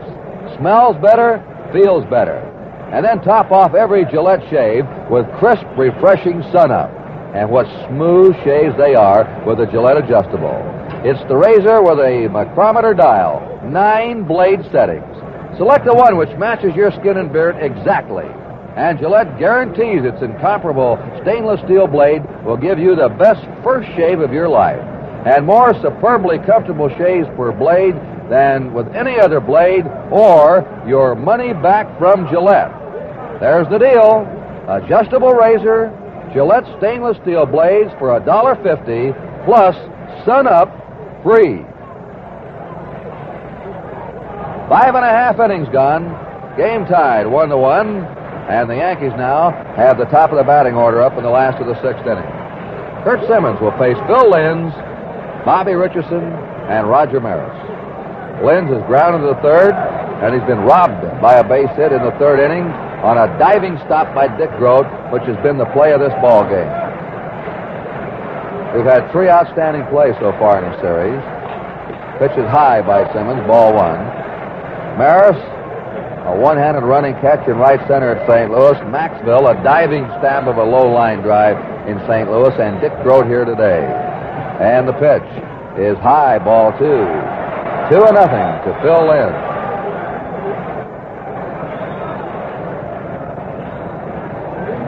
Simmons has allowed only 2 hits, and both came in the 2nd inning when the Yankees scored their run. There's the fastball over for a strike called. 2-1. Simmons has walked only 1, no strikeouts. 2 balls, 1 strike. Veteran left-hander comes down. Ground ball right to the box. A comebacker to Simmons. He flips to first and there's 1 away. Lenz grounds out. Pitcher to first, Bobby Richardson, is grounded out and fouled out. The Yankees have not hit a ball out of the infield since the 2nd inning. That's how effective Simmons has been. He's had them off their timing. They're just hitting tappers to the infield, pop-ups. 1 out, nobody on. This game tied 1-1. A brilliant pitching duel today between Bouton and Simmons. Simmons' pitch is outside a ball. This is a great story in baseball, Curt Simmons. The Phillies thought he was washed up and traded him away. They wish they had not. He came back, what was he, 16-2 against them lifetime, Harry? That's right. He really haunted the Phillies. The 1-0 pitch is ground ball back to the box, base hit, center field. Bobby Richardson's on. That's the third hit now for New York. And Richardson now has 5 hits. He has the most hits now of any batter in the series. 1 out, Richardson on first. Richardson holds one World Series record that if you watch him play all the time, you say, well, he'd be the least likely to do it. Most runs batted in the series. He just seems to rise to his best in World Series play. 1 out, Richardson on first, and Roger Maris up. Maris has popped up and grounded out. Mickey Mantle's on deck. And now Simmons is facing the power boys in the Yankee lineup. Maris tries to hold up, can't do it. He swings and misses on a low curveball. That's a tough call for that home plate umpire, that check swing. But Maris committed himself, says umpire Ken Burkhart behind the plate. Richardson a short lead at first. Maris hits a high fly in the right field. Here's Shannon galloping in under, waiting, puts it away, and they're 2 down. Richardson stays at first. And now Mickey Mantle's up. Mantle batting right-handed. This year he hit .424 right-handed and .241 left-handed. He's grounded out to short and he's walked in this ball game. We're all tied 1-1. The Cardinals and the Yankees in the last half of the 6th inning. Richardson on first, 2 down. Mantle's being played deep and way around toward left.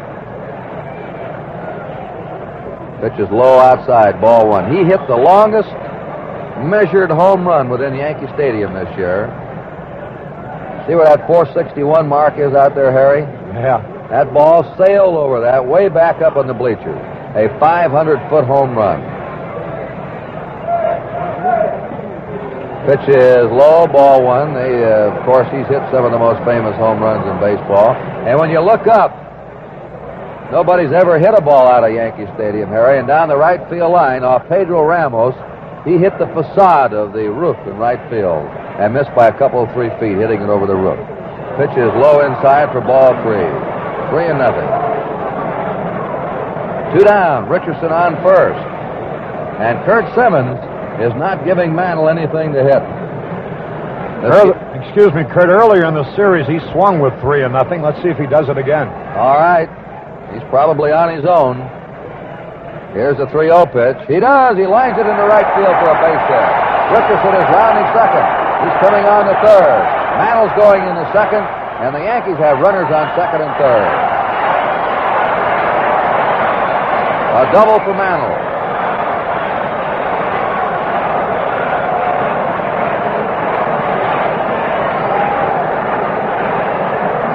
Richardson's at third. Mantle's at second. There are 2 down. And now Elston Howard's up. Howard has singled and hit into a double play. The Cardinals have 1 run, 5 hits, and the Yankees have 1 run, 4 hits.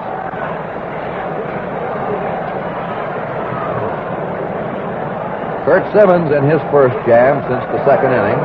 They're going to put Howard on, and this is almost the identical circumstance that we had at the top of this inning. 1 with 2 out and runners on second and third. The Yankees purposely passed McCarver. They did it to get at a right-handed batter. However, the Yankees have a switch hitter coming up next, Tommy Tresh. So he'll be batting right. And here is ball 4 to Howard. Yankees have the bases loaded now, 2 down.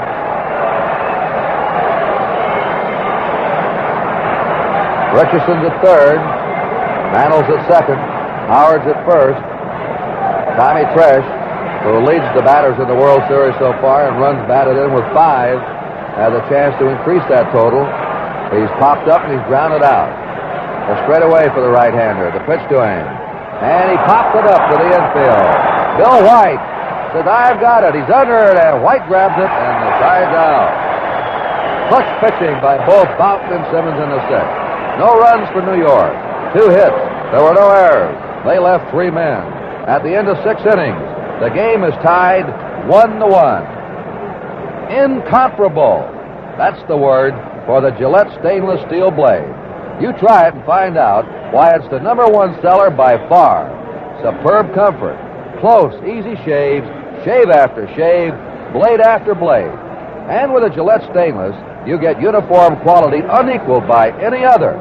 Gillette guarantees you the best first shave of your life and more superbly comfortable shaves every blade than with any other blade. Or your money back from Gillette. So get started today with that sensational Gillette stainless steel blade. We pause 30 seconds for station identification. What kind of money problems do you have? Medical and dental bills eating up the budget? Big car payments you'd like to cut in half? A whole pile of monthly bills got you snowed under? Well, the simple answer to all those problems is a phone number, Main 14242. Call and talk to GFC's friendly Bob Adams. Arrange in minutes for $25 on up to $2,000. KMOX FM, St. Louis, your World Series station.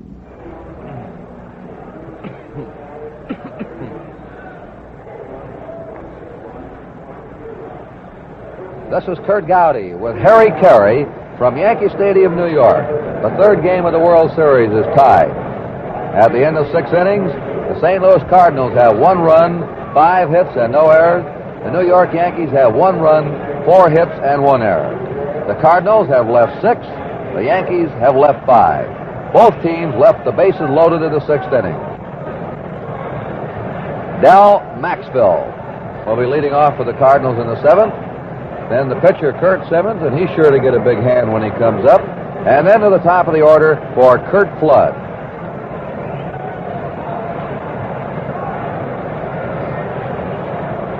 Maxwell has popped up and grounded out, and the first pitch is high for a ball. 1 ball, no strikes.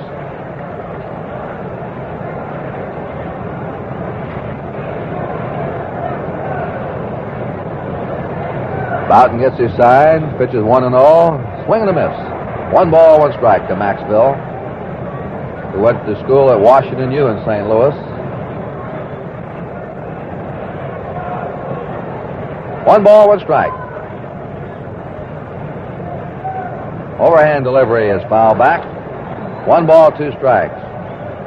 The situation of Javier returning to action is somewhat muddled right now. He still has stiffness with a sore left hip, and it's a day-to-day proposition when he'll be back. Each club has lost a regular because of an injury. Kubek is out of the entire series. Javier still has a chance to play. There goes Bouton's cap. He throws a high curveball he knocked off as he came through in his follow-through. And with his 8th knockoff of his cap, he has set a World Series record. The 2-2 delivery. Foul back. Look out, Harry. 2 balls and 2 strikes. During the season, when we were broadcasting the Red Sox games against the Yankees, we used to get letters, Harry. Why doesn't he wear adhesive tape inside of his cap? Or how about the little elastic string that would be tucked under his chin? Anything to keep that cap on. Well, he's the one that has to bend over and pick it up. It's all right with him. 2 balls, 2 strikes to Maxville. Nobody on, nobody out. Change up. There's a drive in the left center. That's in the gap. Harris is up with it. Maxville's coming for 2, and he's in there. He threw a number 8 batter in the lineup, a changeup, and got it high. There's an old baseball saying, don't throw a weak hitter a high changeup. Pitch just got away from him, Curt. And it certainly gives the Cardinals a rousing start here in the 7th inning. All right, there's a runner on second. Nobody out. Now here's Curt Simmons up. Simmons has struck out, and he's hit a line drive off the glove of Boyer at third to knock in the only Cardinal run. Now the Yankees are in tight at first and third. They're looking for the bunt. Here's the stretch. Simmons bunts down the third baseline. He makes Boyer handle the ball. Boyer fires to first and gets him. That's a perfect sacrifice for that runner on second. Simmons made the third baseman come in and handle the ball. Maxwell went over to third. And Simmons is out on a sacrifice. Boyer to Pepitone. One out. Check that Richardson cover. One out. And here's Curt Flood up. He's flied to right, he's flied to center, he's hit into a force play. And the Yankees bring the infield in, hoping for a play at the plate. With this ball game tied now, 1-1 in the top half of seventh. And the way these two fellows are pitching, one run could be a big one. And it's late, Curt, and they can't afford to play the infield back, so they're in for the play at the plate with a good hitter up there, Curt Flood. Flood, who had 211 base hits this last year, has gone hitless than 3 times up in this game. Bouton's ready, fires, and Flood takes the curve low, ball 1. In the best 4 out of 7 series pattern, first used back in 1905, the first 2 games has been split 32 times. And on 21 of those occasions, the team that took the third game emerged eventually the champ. Fouls it back. So, winning the third game after you split the first 2 has proven that 21 out of 30 times that team will go on to win the World Series. And we'll see what happens after today's game and who takes this one. One out for the Cardinals. Del Maxville's at third base. This game is tied 1-1 in the top half of 7th. Curt Flood's the batter at the top of the Cardinal batting order. Lou Brock's on deck. Bouton ready. In comes the overhand pitch. It's outside. Ball 2. 2-1 to Flood.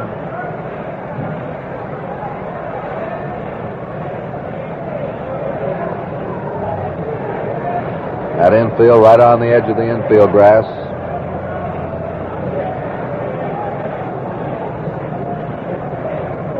Flood's a line drive type hitter. He stings that ball, usually gets a piece of it, doesn't strike out too much. The 2-1 delivery. He hits a high pop into shallow center. Maxville's tagging at third. Maris is under it in very shallow center. Maxville holding the throw to the plate to Howard. He threw it on the fly, and Howard grabbed it one-handed. Bouton was backing up the catcher. So we have 2 down. There's a big out for Bouton. Lou Brock has popped up, grounded to short, and grounded to second. Left-handed batter. Well, so far, Bouton has really taken care of that top of the Cardinal batting order. Flood and Brock have been up 7 times, the number 1 and 2 men, and they have not reached base yet. Quite frequently during the regular season, Curt, Brock with a runner at third and 2 out will bunt for a base hit. All right, let's watch, Harry. This game tied 1-1, 7th inning. Cardinals have 2 down. Maxville's at third. Boyer's looking for the bunt. He's right in on the grass at third. And the pitch is low, ball 1. Of course, he'd be shortened up anyway against the left-hander. But these 2 clubs have been scouted extensively. And evidently, Boyer's been tipped off that Brock will bunt sometime in a situation like this. 1 ball, no strikes to Brock. Bill White on deck. Just a shade to the opposite field for Brock, who hit .350 with the Cardinals from June on. Takes the pitch high. Ball 2. 2-0. In fact, June 15th is the date that the Cardinal fans circle the calendar. That's the day they got Brock from the Cubs. He was hitting .251 at that time. Gene Mock told us out in St. Louis, the manager of the Phillies. He says, Curt, one morning, Lou Brock just woke up and he was a ball player. It just happened that quickly. The 2-0 delivery, a bounding ball to third. 1 hop, Boyer's got it, flips to first, the flag out. No runs for the Cardinals. 1 hit, there were no errors, 1 man left. And at the end of 6 1/2 innings, the game is tied 1-1. To look and feel sharp, use the stainless blade that outsells all the others made. Get 12 blades while the price is low. It's a special from Gillette. Let's go. Here's the deal. 2 dispensers of sensational Gillette stainless steel blades. 12 blades for only $1.50. You save 28 cents. If you haven't enjoyed the matchless comfort of this great blade, here's your chance to find out why the Gillette Stainless has become the #1 seller by far. You're guaranteed the easiest first shave, plus more superbly comfortable shaves every blade than with any other blade, or your money back from Gillette. So right now, save 28 cents on this 2-dispenser deal and enjoy real shaving luxury at a bargain. Get 12 blades while the price is low. It's a special from Gillette. Let's go.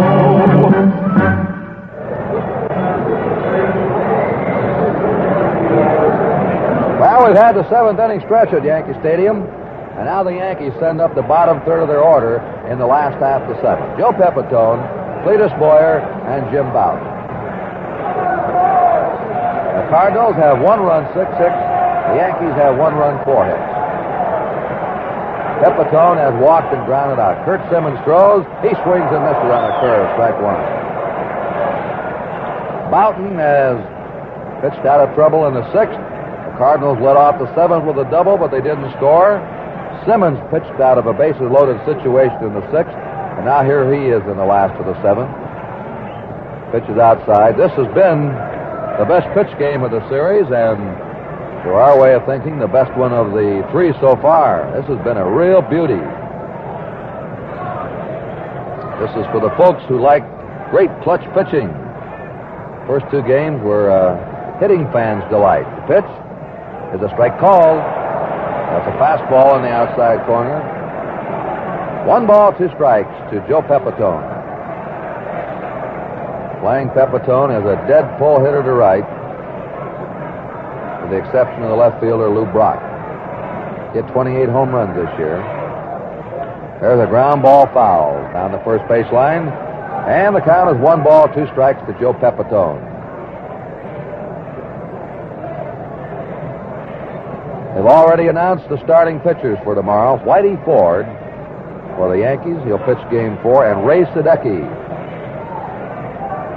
Sadecki for the Cardinals. Same 2 that opened the series in St. Louis on Wednesday. 1 ball, 2 strikes. Nobody on, nobody out. Simmons sidearms him. Outside, just missed with that one. 2 balls and 2 strikes.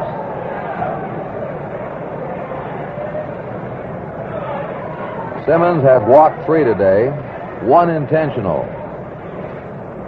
He has not struck out a batter. He's allowed only 4 hits. There's a pop-up by Pepitone. Bill White over in foul ground by the Yankee dugouts under it and squeezes it for the first out. 1 away. Cletus Boyer has doubled the left, grounded out to third. And he knocked in the Yankee run in the 2nd with a double to left field.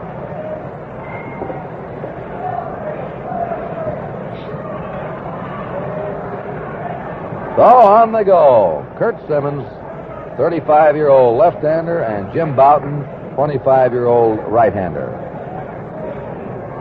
And they've really gone at it against each other today. 1 down, nobody on. Game tied, 1-1. Here's the pitch. There's a foul ball. Upstairs and back to first base. Strike 1.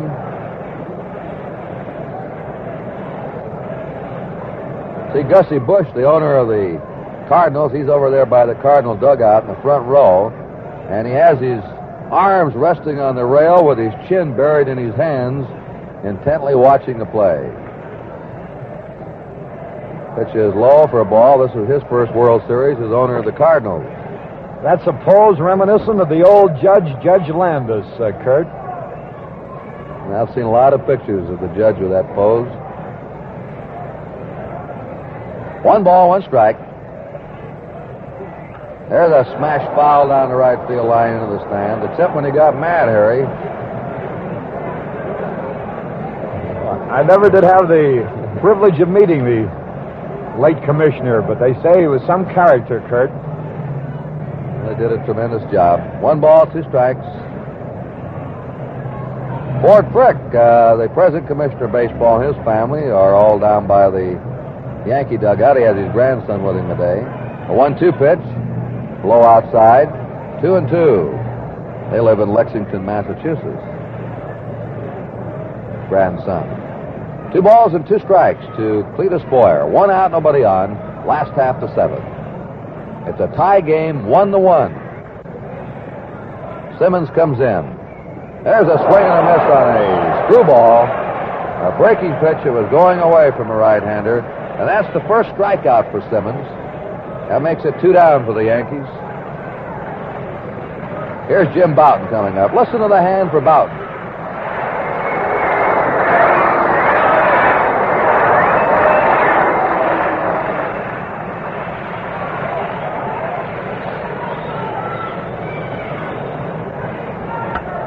Bouton is fly to left and fouled out.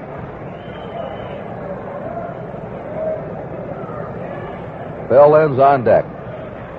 Bouton tries to bunt and fouls it off to the right of home plate, strike 1. Cardinals have 1 run, 6 hits. The Yankees have 1 run, 4 hits. And only 1 error in the game. That's been committed by the Yankees. The Cardinals have not made an error yet in this series.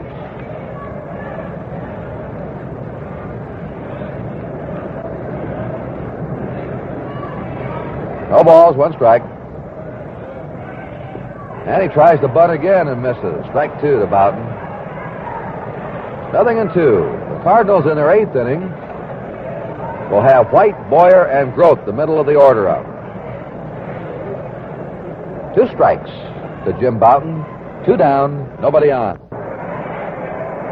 Bouton's being played to the opposite field. Here's the pitch by Simmons. Try to tease him with a bad one. It's outside. 1 ball, 2 strikes. When Simmons helped pitch the Phillies to the 1950 pennant, he was called into the military service. A 1-2 delivery. There's a fly ball hit to left fielder Brock. He waits right in his tracks and grabs it, and the sign's out 1-2-3. At the end of 7 innings, the score here at Yankee Stadium is still tied 1-1. Well, Curt Simmons has been just about perfect today in the clutch. And on the subject of perfection, how would you like to get the perfect shave? The quickest, easiest, cleanest shave of your life? Well, you can do it. Start off with hot water, plenty of it, and then make your whiskers even wetter with Gillette Foamy. It super saturates your beard. And Foamy is the only leading shaving cream with K34 hexachlorophene antiseptic that cleanses your skin as you shave. Next, the incomparable Gillette stainless steel blade. Gillette guarantees you the best first shave of your life, so effortless you can hardly believe a blade is touching your face. And more just like it, every blade, than with any other, or your money back from Gillette. And for a happy ending, top off that shave with Gillette's new Sun Up Aftershave. Smells better, feels better, manlier. All from Gillette, the people who know men best. We pause 30 seconds for station identification. Make this World Series even more memorable with a tall one mixed with Saratoga Ginger Ale. Saratoga Ginger Ale is great as a mixer and delicious served plain. When friends call for a visit or a party, plan on serving Saratoga Ginger Ale, the ginger snappy one with the just right touch of carbonation and imported Jamaican ginger. Get Saratoga Ginger Ale at your favorite store in full quarts. You get 10% more in every bottle of Saratoga Ginger Ale than in other so-called quarts. Ask for Saratoga Ginger Ale. WGY. Yankee Stadium, New York. At the end of 7 innings, the Cardinals have 1 run, 6 hits, and no errors. The Yankees have 1 run, 4 hits, and 1 error. The Yankees scored in the 2nd inning on Clete Boyer's double, and the Cardinals scored on Curt Simmons' single. In the 5th inning, that's been the scoring. Both clubs had the bases loaded in the 6th, couldn't score, and here's Bill White up. And he swings and misses strike 1. The Cardinals led off the 7th with a double by Dal Maxfield, but they couldn't get him in. White is line to left, fly to left, and had an infield hit. 1 out of 3.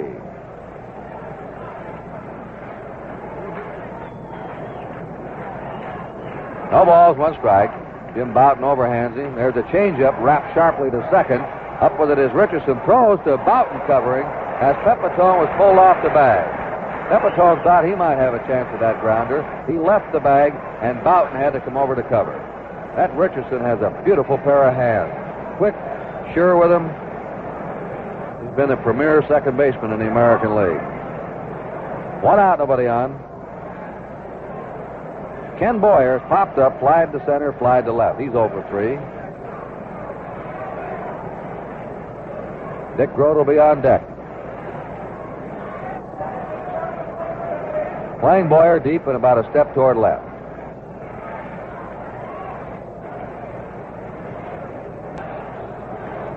Bouton's had good control today. It's been one of his secrets. Strike call. With the stuff he has, the natural stuff, any day you catch him with his control, you're in for trouble. He has walked 2, but 1 intentional, and he has struck out 2. Pitch is low.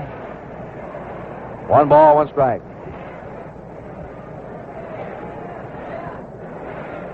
Eighth inning. Third game of the World Series is tied 1-1. Bouton gets a sign from Howard. Here comes the pitch to Ken Boyer. A changeup is hit high and fairly deep to left, but in comes Fresh under it, makes the grab. 2 down. Boyer got under that pitch just a little too much, a changeup, and flied out to Fresh and left. 2 down, and Dick Grote up. Grote has struck out, popped up, and doubled to left. And if you're looking ahead to the last of the 8th inning, the Yankees will have the top of their order up: Linz, Richardson, and Maris. So it's 1-1. Tie game, 8th inning. Dick Grote with a closed stance, that front foot closer to home plate than the rear foot, takes a pitch outside, ball 1. Johnny Keane, when the Cardinals worked out here yesterday, they asked him, would Yankee Stadium be a handicap to the Cardinals? There's a fly ball foul out of play. And he said, no, we have line drive hitters. And he named them: Flood, Brock, Grote, fellas that get a piece of the ball. This big outfield here is an advantage to them. Plus, he said, we have the faster outfield, and our superior speed should help us in that big outfield. One thing that's been a little surprising, Harry, with the wind blowing the way it has in the 3 games, we haven't had many home runs hit in this series. I was thinking the same thing. There's only been 3 home runs hit. 1 by the Cardinals, 2 by the Yankees. 2 down, nobody on. Here's the pitch to Grote. Takes it high and inside. 2 balls, 1 strike to Dick Grote. The Cardinal catcher, Tim McCarver's on deck. Now the sun's out again, but these tricky shadows are now present here in Yankee Stadium. There's a bounding ball, hit 1 hop to third. Boyer has it easily, flips to first, and the Cardinals go down 1-2-3 in the 8th inning. So at the end of 7.5 innings, still a tie game, 1-1. How many deodorants do you have cluttering up that family medicine chest, huh? Did you know there's a personal deodorant that's perfect for the whole family? America's #1 deodorant, Gillette Right Guard Power Spray. It's the perfect personal deodorant because nothing touches you but the spray itself. Not a gummy roll-on, not a messy cream, but a refreshing mist that dries on contact. 2 seconds gives you 24-hour protection. Remember, because nothing touches you but the spray itself, Right Guard is the perfect personal deodorant for the whole family. And you know, talk about incomparable products. How about that Gillette stainless steel blade? Gillette guarantees you the best first shave and more superbly comfortable shaves every blade than with any other blade, or your money back from Gillette. Discover the remarkable uniformity of Gillette stainless steel blades, and you'll see why the Gillette stainless steel has become the #1 seller by far.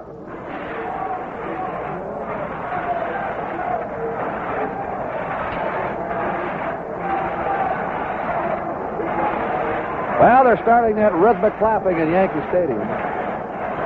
Bill Lynn's leading off. Last half of the 8th inning. The game tied 1-1. Simmons and Bouton have been wearing them on their watch chains today. Lynn's has gone 0 for 3, and Curt Simmons' first pitch is in there for a strike call. Lynn's is grounded to third, grounded to short, capped out to the pitcher. Cardinals have out-hit the Yankees 6-4.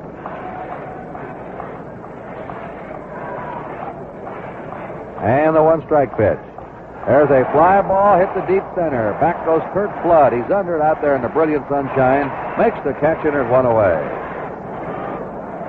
Cardinal fans, don't worry about Flood when that ball's hitting the air out there. He can go get him. One out, nobody on, and Bobby Richardson up. Richardson is grounded out, fouled out, and single to center.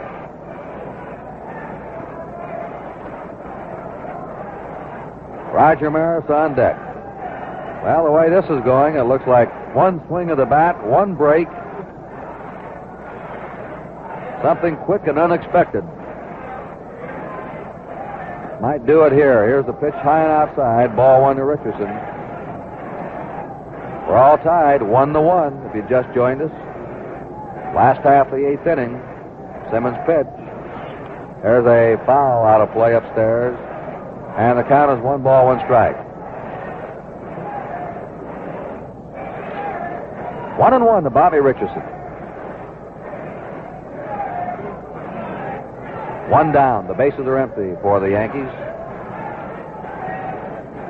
Simmons reads his sign. Now fires. Screwball low and outside.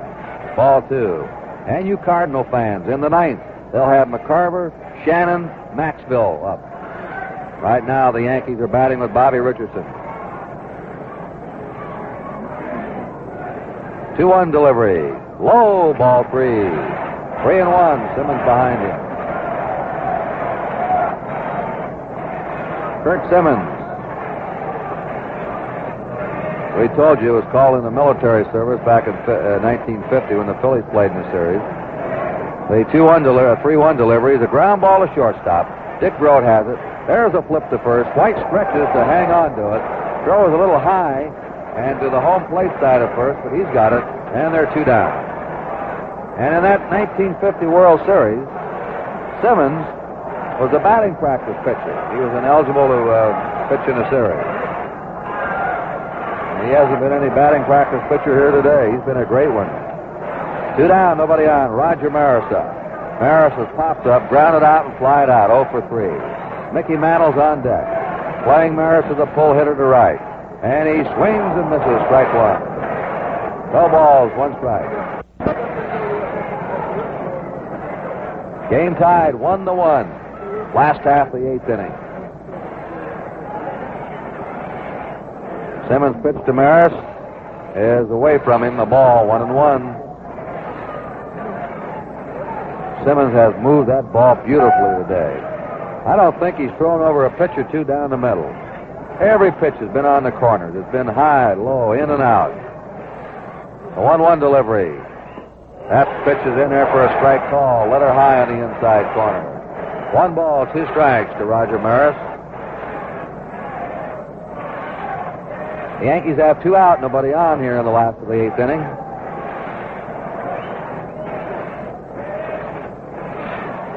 Simmons takes the sign. Here's his one. Now he starts and steps off the rubber. Ready again now. A 1-2 pitch to Maris. Low outside. That one didn't miss by too much. 2 balls, 2 strikes. We're 2 down and nobody on. Bill White is really guarding that first base line. He doesn't want a ball to go by him and into the corner for extra bases with 2 outs. So he's right on top of first base against the left-handed batter, Maris. The 2-2 pitch fouls it back, and the count is 2-2 to Maris.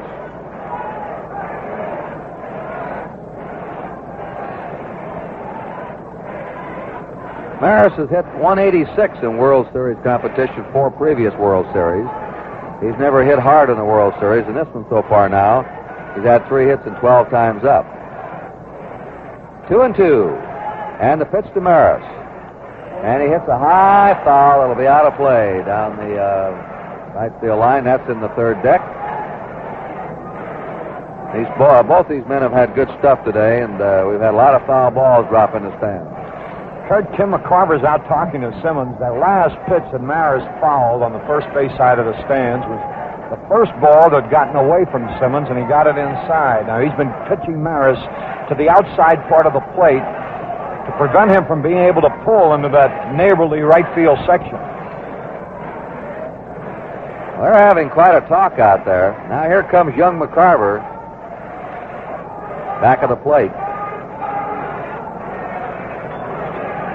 2 balls and 2 strikes to Roger Maris. 2 down, nobody on. Game tied, 1-1. Last of the 8th inning. Here's the pitch to him. It's high, ball 3. 3-2.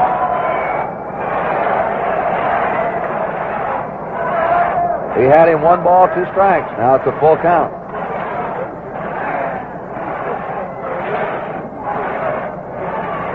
We're ready now for the 3-2 pitch. It's on the way. He's out. Oh, strike 3 on a side-out curveball. Harris throws his bat away. He doesn't like it, but he's out of there. And the Yankees go down 1-2-3 in the last half of the 8th inning. So the score at the end of 8 innings here at Yankee Stadium is still the Cardinals 1 and the Yankees 1. Well, before the Cards come up for the 9th inning, here's a question. Men, would you like the cleanest, quickest, easiest shaves in the world? It's really very simple. First, splash on lots of hot water. Really wet those whiskers. And then make them even wetter with moisture-rich Gillette Foamy, regular or menthol. Its tiny moisture bubbles super-saturate your beard. And Gillette Foamy is the only leading shave cream containing K34 hexachlorophene antiseptic. It cleanses your skin while you shave. Now, for the easiest first shave of your life, slip an incomparable Gillette stainless steel blade in your Gillette adjustable razor. And discover why this blade has become the #1 seller by far. Gillette guarantees you more superbly comfortable shaves every blade than with any other blade or your money back from Gillette. And every shave can have a perfect ending. Splash on a dash of refreshing sun-up after shave. Smells better, feels better, manlier. Women like it too. Well, that's it for real shaving luxury. Foamy, Gillette stainless steel blades, and new sun-up after shave.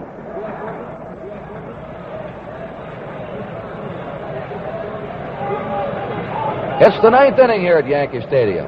The Cardinals have 1 run, 6 hits, and no errors. The Yankees have 1 run, 4 hits, and 1 error. The Cardinals have left 7. The Yankees have left 5.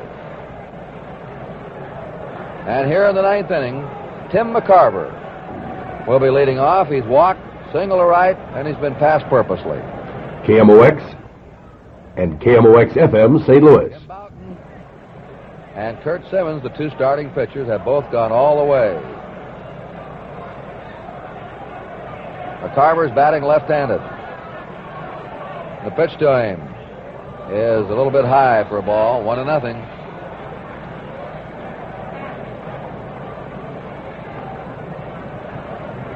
One ball, no strikes.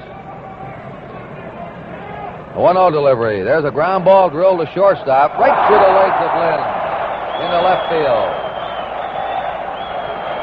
McCarver's on.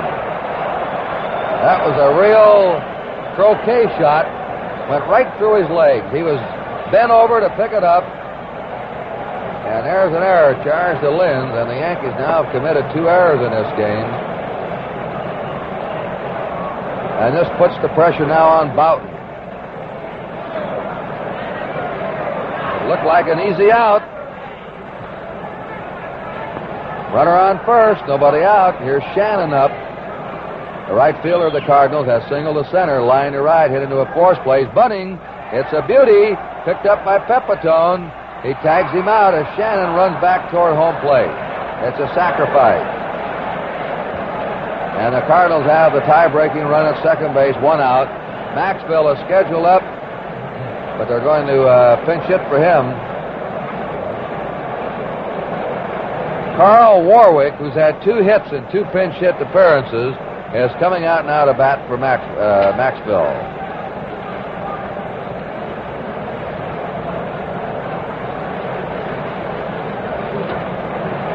Curt, Warwick had a fractured cheekbone and was out of action for several days at the end of the season. The Cardinals have a left-handed pinch hitter who's their specialist, Bob Skinner. But with first base open, manager Johnny Keane is not going to use Skinner in a spot where you would waste him, because undoubtedly the Yankees would intentionally pass Skinner should he go up there. So they send Warwick, who at least will have a chance, perhaps, to get the base hit that could give the Cardinals the lead.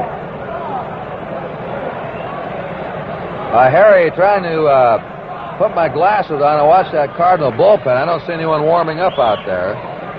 Maybe someone was earlier that we haven't spotted. It's out of our view where the pitcher warms up. There's a delivery high for ball one.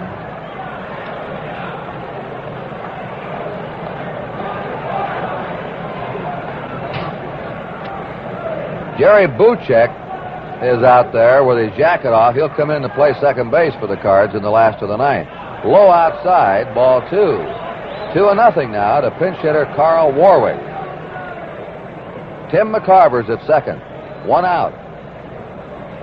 This game is tied 1-1 in the top of the ninth inning. Jim Bouton's probably wondering what he has to do to get some runs in the World Series. Last year he was defeated 1-0 by the Dodgers, and today he's tied 1-1. So the Yankees have scored 1 run in 2 games that he's pitched in the World Series for him. 2 balls and no strikes. Right-handed batter Carl Warwick up. Pitch is high. Ball 3.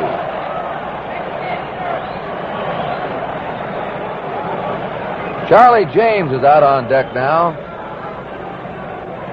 and evidently is going to hit for Curt Simmons. Maybe. We'll see what happens. 3 balls and no strikes. The pitch to him, and Bouton bores it right in there for a strike call. 3-1 now. We're tied 1-1, ninth inning. McCarver led off with a ground ball that went through the Yankee shortstop's legs, Phil Linz, for an error. Shannon sacrificed him to second. Cardinals have done some great bunting in this series.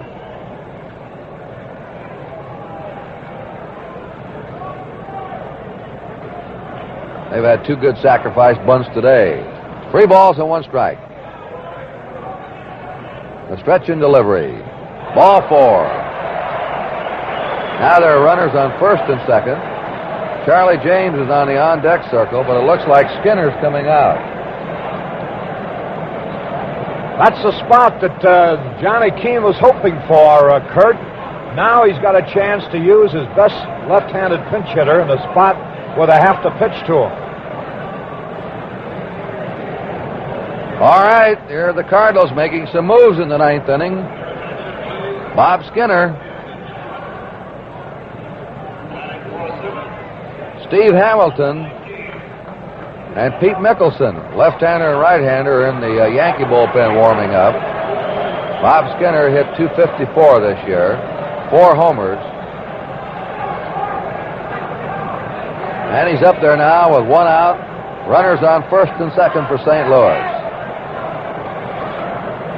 Game tied 1-1, top of the ninth inning. The stretch and delivery. There's a strike call. We can't see who's warming up for the Cardinals. It may be Barney Schultz. But they have hit now for Simmons, and the Cardinals will need a new pitcher in the last of the ninth inning. 1 run, 6 hits for the Cardinals. 1 run, 4 hits for the Yankees. The Yankees have made 2 errors.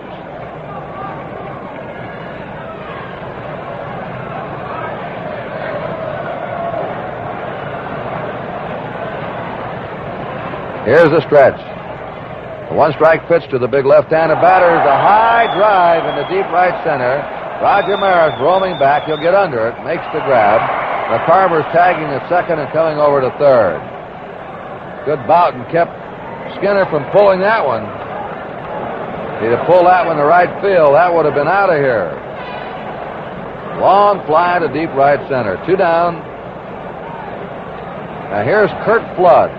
This is the top of the Cardinal batting order. Flood is fly to right, fly to center, hit into a force play, and fly to center. He's gone 0 for 4. He's a right-handed batter. Runners now on first and third, 2 down. 1-1 ball game. The pitch is upside, a ball, 1-0. Bouton came in there with a fastball. 1 ball, no strikes. Lou Brock on deck. Bouton with a stretch. In comes the delivery. There's a little chopper. Tough chance to third. They have to let it roll. They would not have had a play on Brock as he topped the ball and hit a little chopper down the third baseline. Catcher Howard going out for it. In was Boyer, and I don't believe either one could have got Flood had that ball been fair, and McCarver could have scored.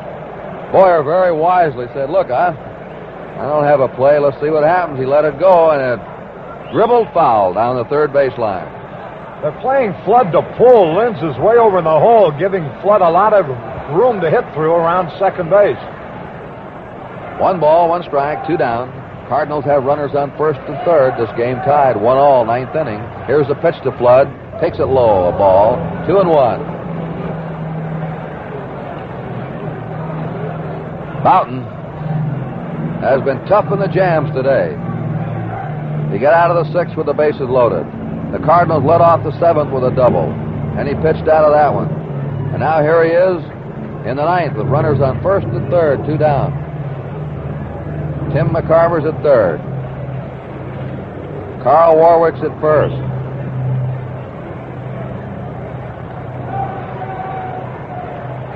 Bouton with a stretch. Makes the move to first, and getting back is Warwick. He wasn't far off that bag. Now once again, Jim Bouton up on the rubber. He swings. There's a fly ball in the shallow right. Waiting for it is Mantle. He's got it. And the Cardinals are out in the 9th. No run. No hit. 1 Yankee error. And the Cardinals left 2. And the score at the end of 8.5 innings now is still tied 1-1. Well, tomorrow the pitchers are expected to be Whitey Ford and Ray Sadecki. A rematch of the first game, which the Cardinals won. I don't know if history will repeat, but I do know this. If you take advantage of this Gillette World Series special, you'll get the easiest, quickest shaves in the world, and you'll save 28 cents in the deal. For just $1.50, you get 12 sensational Gillette stainless steel blades. Man, that's weeks and weeks of clean, close shave. Unparalleled shaving luxury. Gillette guarantees the best first shave of your life and more just like it for a blade than with any other blade. Or your money back from Gillette. Find out for yourself why it's America's #1 seller by far. Unmatched uniformity, blade after blade, dispenser after dispenser. 12 Gillette stainless steel blades for only $1.50. You save 28 cents. Don't let this Gillette World Series special get by. Well, Curt, it's going to be Barney Schultz coming in relief. Curt Simmons pitched a fine ball game. He allowed only 4 hits and 1 run in his 8 innings. And 38-year-old veteran Barney Schultz now will replace him. And the first man to face Schultz will be Mickey Mantle. Mantle, Howard, and Tresh. This is Game 3 of the World Series, and Barney Schultz has now pitched in every ball game. He saved the first game for the Cardinals. He wasn't as effective in the second game. They had to remove him.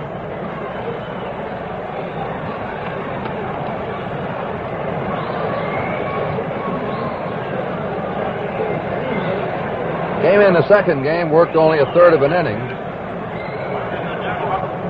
Allowed 2 hits and 2 runs.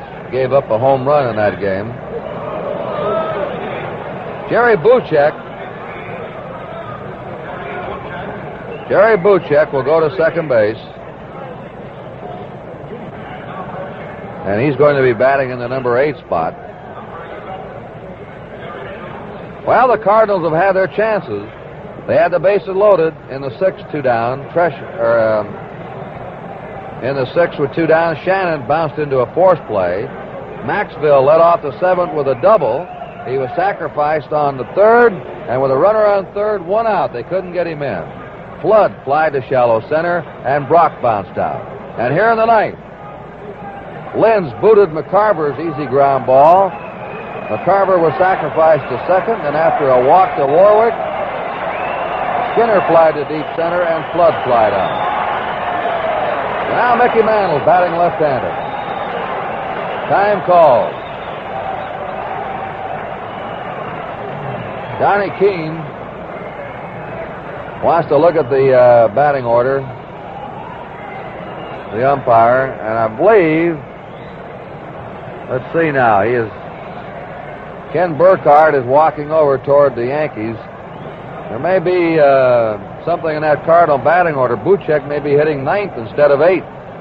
He has his choice there. He can put the 2 men in the way he wants them. He might want to have Schultz batting 8th and Buchek 9th, which would give him an opportunity to use a pinch hitter for Schultz before he would have to for Buchek. So Burkhardt's gone over to inform Barra something that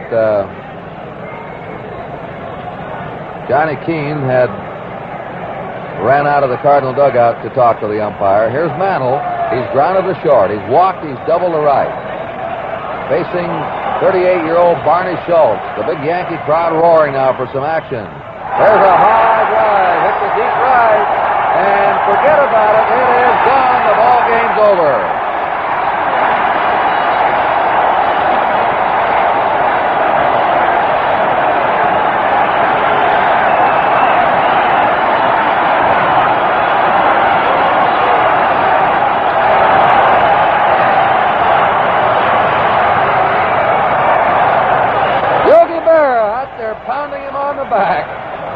Yogi and Mickey have been together for years and years, and Mantle just hit a towering drive into the 3rd deck off one of Schultz's fastball, or knuckleball, 1 pitch, and Barney Schultz, when he saw that bat connect, he just shook his head and started for the dugout. He knew it was gone. It was a patented Mickey Mantle drive, a towering home run that landed up in about the 3rd or 4th row, the 3rd tier in right field. And Mantle has just broken a World Series record. He now has hit 16 World Series home runs. He and Babe Ruth were tied with 15 apiece.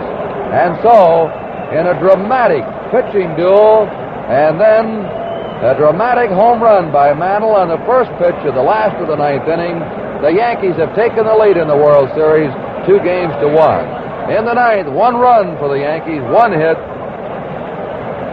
And the line score, New York had 2 runs, 5 hits, and 2 errors. The Cardinals had 1 run, 6 hits, and no errors. The winning pitcher, Jim Bouton, going all the way, pitching brilliantly again. Didn't have many runs to work on, just like he did last year. But 3 times he pitched out of jams, and he had it when he haven't had it in the clutch. The losing pitcher is Barney Schultz. Curt Simmons does not appear in the records as a winner or loss. But let's tip our hat to the 35-year-old Simmons, who held the Yankees to only 1 run over 8 innings before he was lifted for a pinch hitter in the 9th. There was a great ball game, and Harry Carey will wrap it up for you. Fine, Curt. A tremendous ball game, as you say, and Barney Schultz made just 1 pitch, and it was all over. And so, with 1 pitch, a decision was reached that had required 8.5 innings of stalemate before it was decided. Mickey Mantle turning around to bat left-handed for the first time today after having hit right-handed against Curt Simmons with a double in 2 official times at bat. The scoring was started by the New York Yankees in the 2nd inning when, with 1 out, Elston Howard singled to center. After Tresh had fouled out for the 2nd out, Joe Pepitone walked. Cletus Boyer fell in the hole with no balls and 2 strikes. And then Simmons perhaps made his only mistake of the day as he got a pitch up high and inside, and Boyer falling away, doubled into the left field corner. That drove in the run. Bouton then flied out, and that was it. And the Yankees led 1-0. The Cardinals tied it with an error by Mickey Mantle, setting it up in the 5th inning. Was an unearned run, a single by McCarver, Mantle's error, and a base hit by Simmons off the diving glove of Cletus Boyer. Then the Cardinals threatened several times, but Jim Bouton was more than equal to the occasion. I guess the turning point was in the 9th inning when Bob Skinner, the pinch hitter for Curt Simmons, hit a long drive deep in the center field that was hauled in by Roger Maris. As a result of Skinner batting for Simmons, the Cardinals had to go to their bullpen, and Barney Schultz came in time to make one pitch, and that a record-breaking home run by Mickey Mantle, who now has hit more home runs in World Series competition than anybody else in the history of the game, and that even includes the one, only, and immortal Babe Ruth. So that's the final 2-1. The Yankees over the Cardinals. The Yankees now leading 2-1. This broadcast is authorized under broadcasting rights granted by the Commissioner of Baseball solely for the entertainment of our listening audience. And any publication, rebroadcast, or other use of the description and account of this game without the express written consent of the Commissioner of Baseball is prohibited. This is Harry Carey with Curt Gowdy reminding you to be sure to tune in tomorrow at 12:45 Eastern Daylight Time for the 4th game of this exciting 1964 World Series, when your host, as today, again will be Gillette, the people who know men best, and Chrysler Corporation, maker of Plymouth, Dodge trucks, Chrysler, and Imperial. This has been an NBC Radio Network production.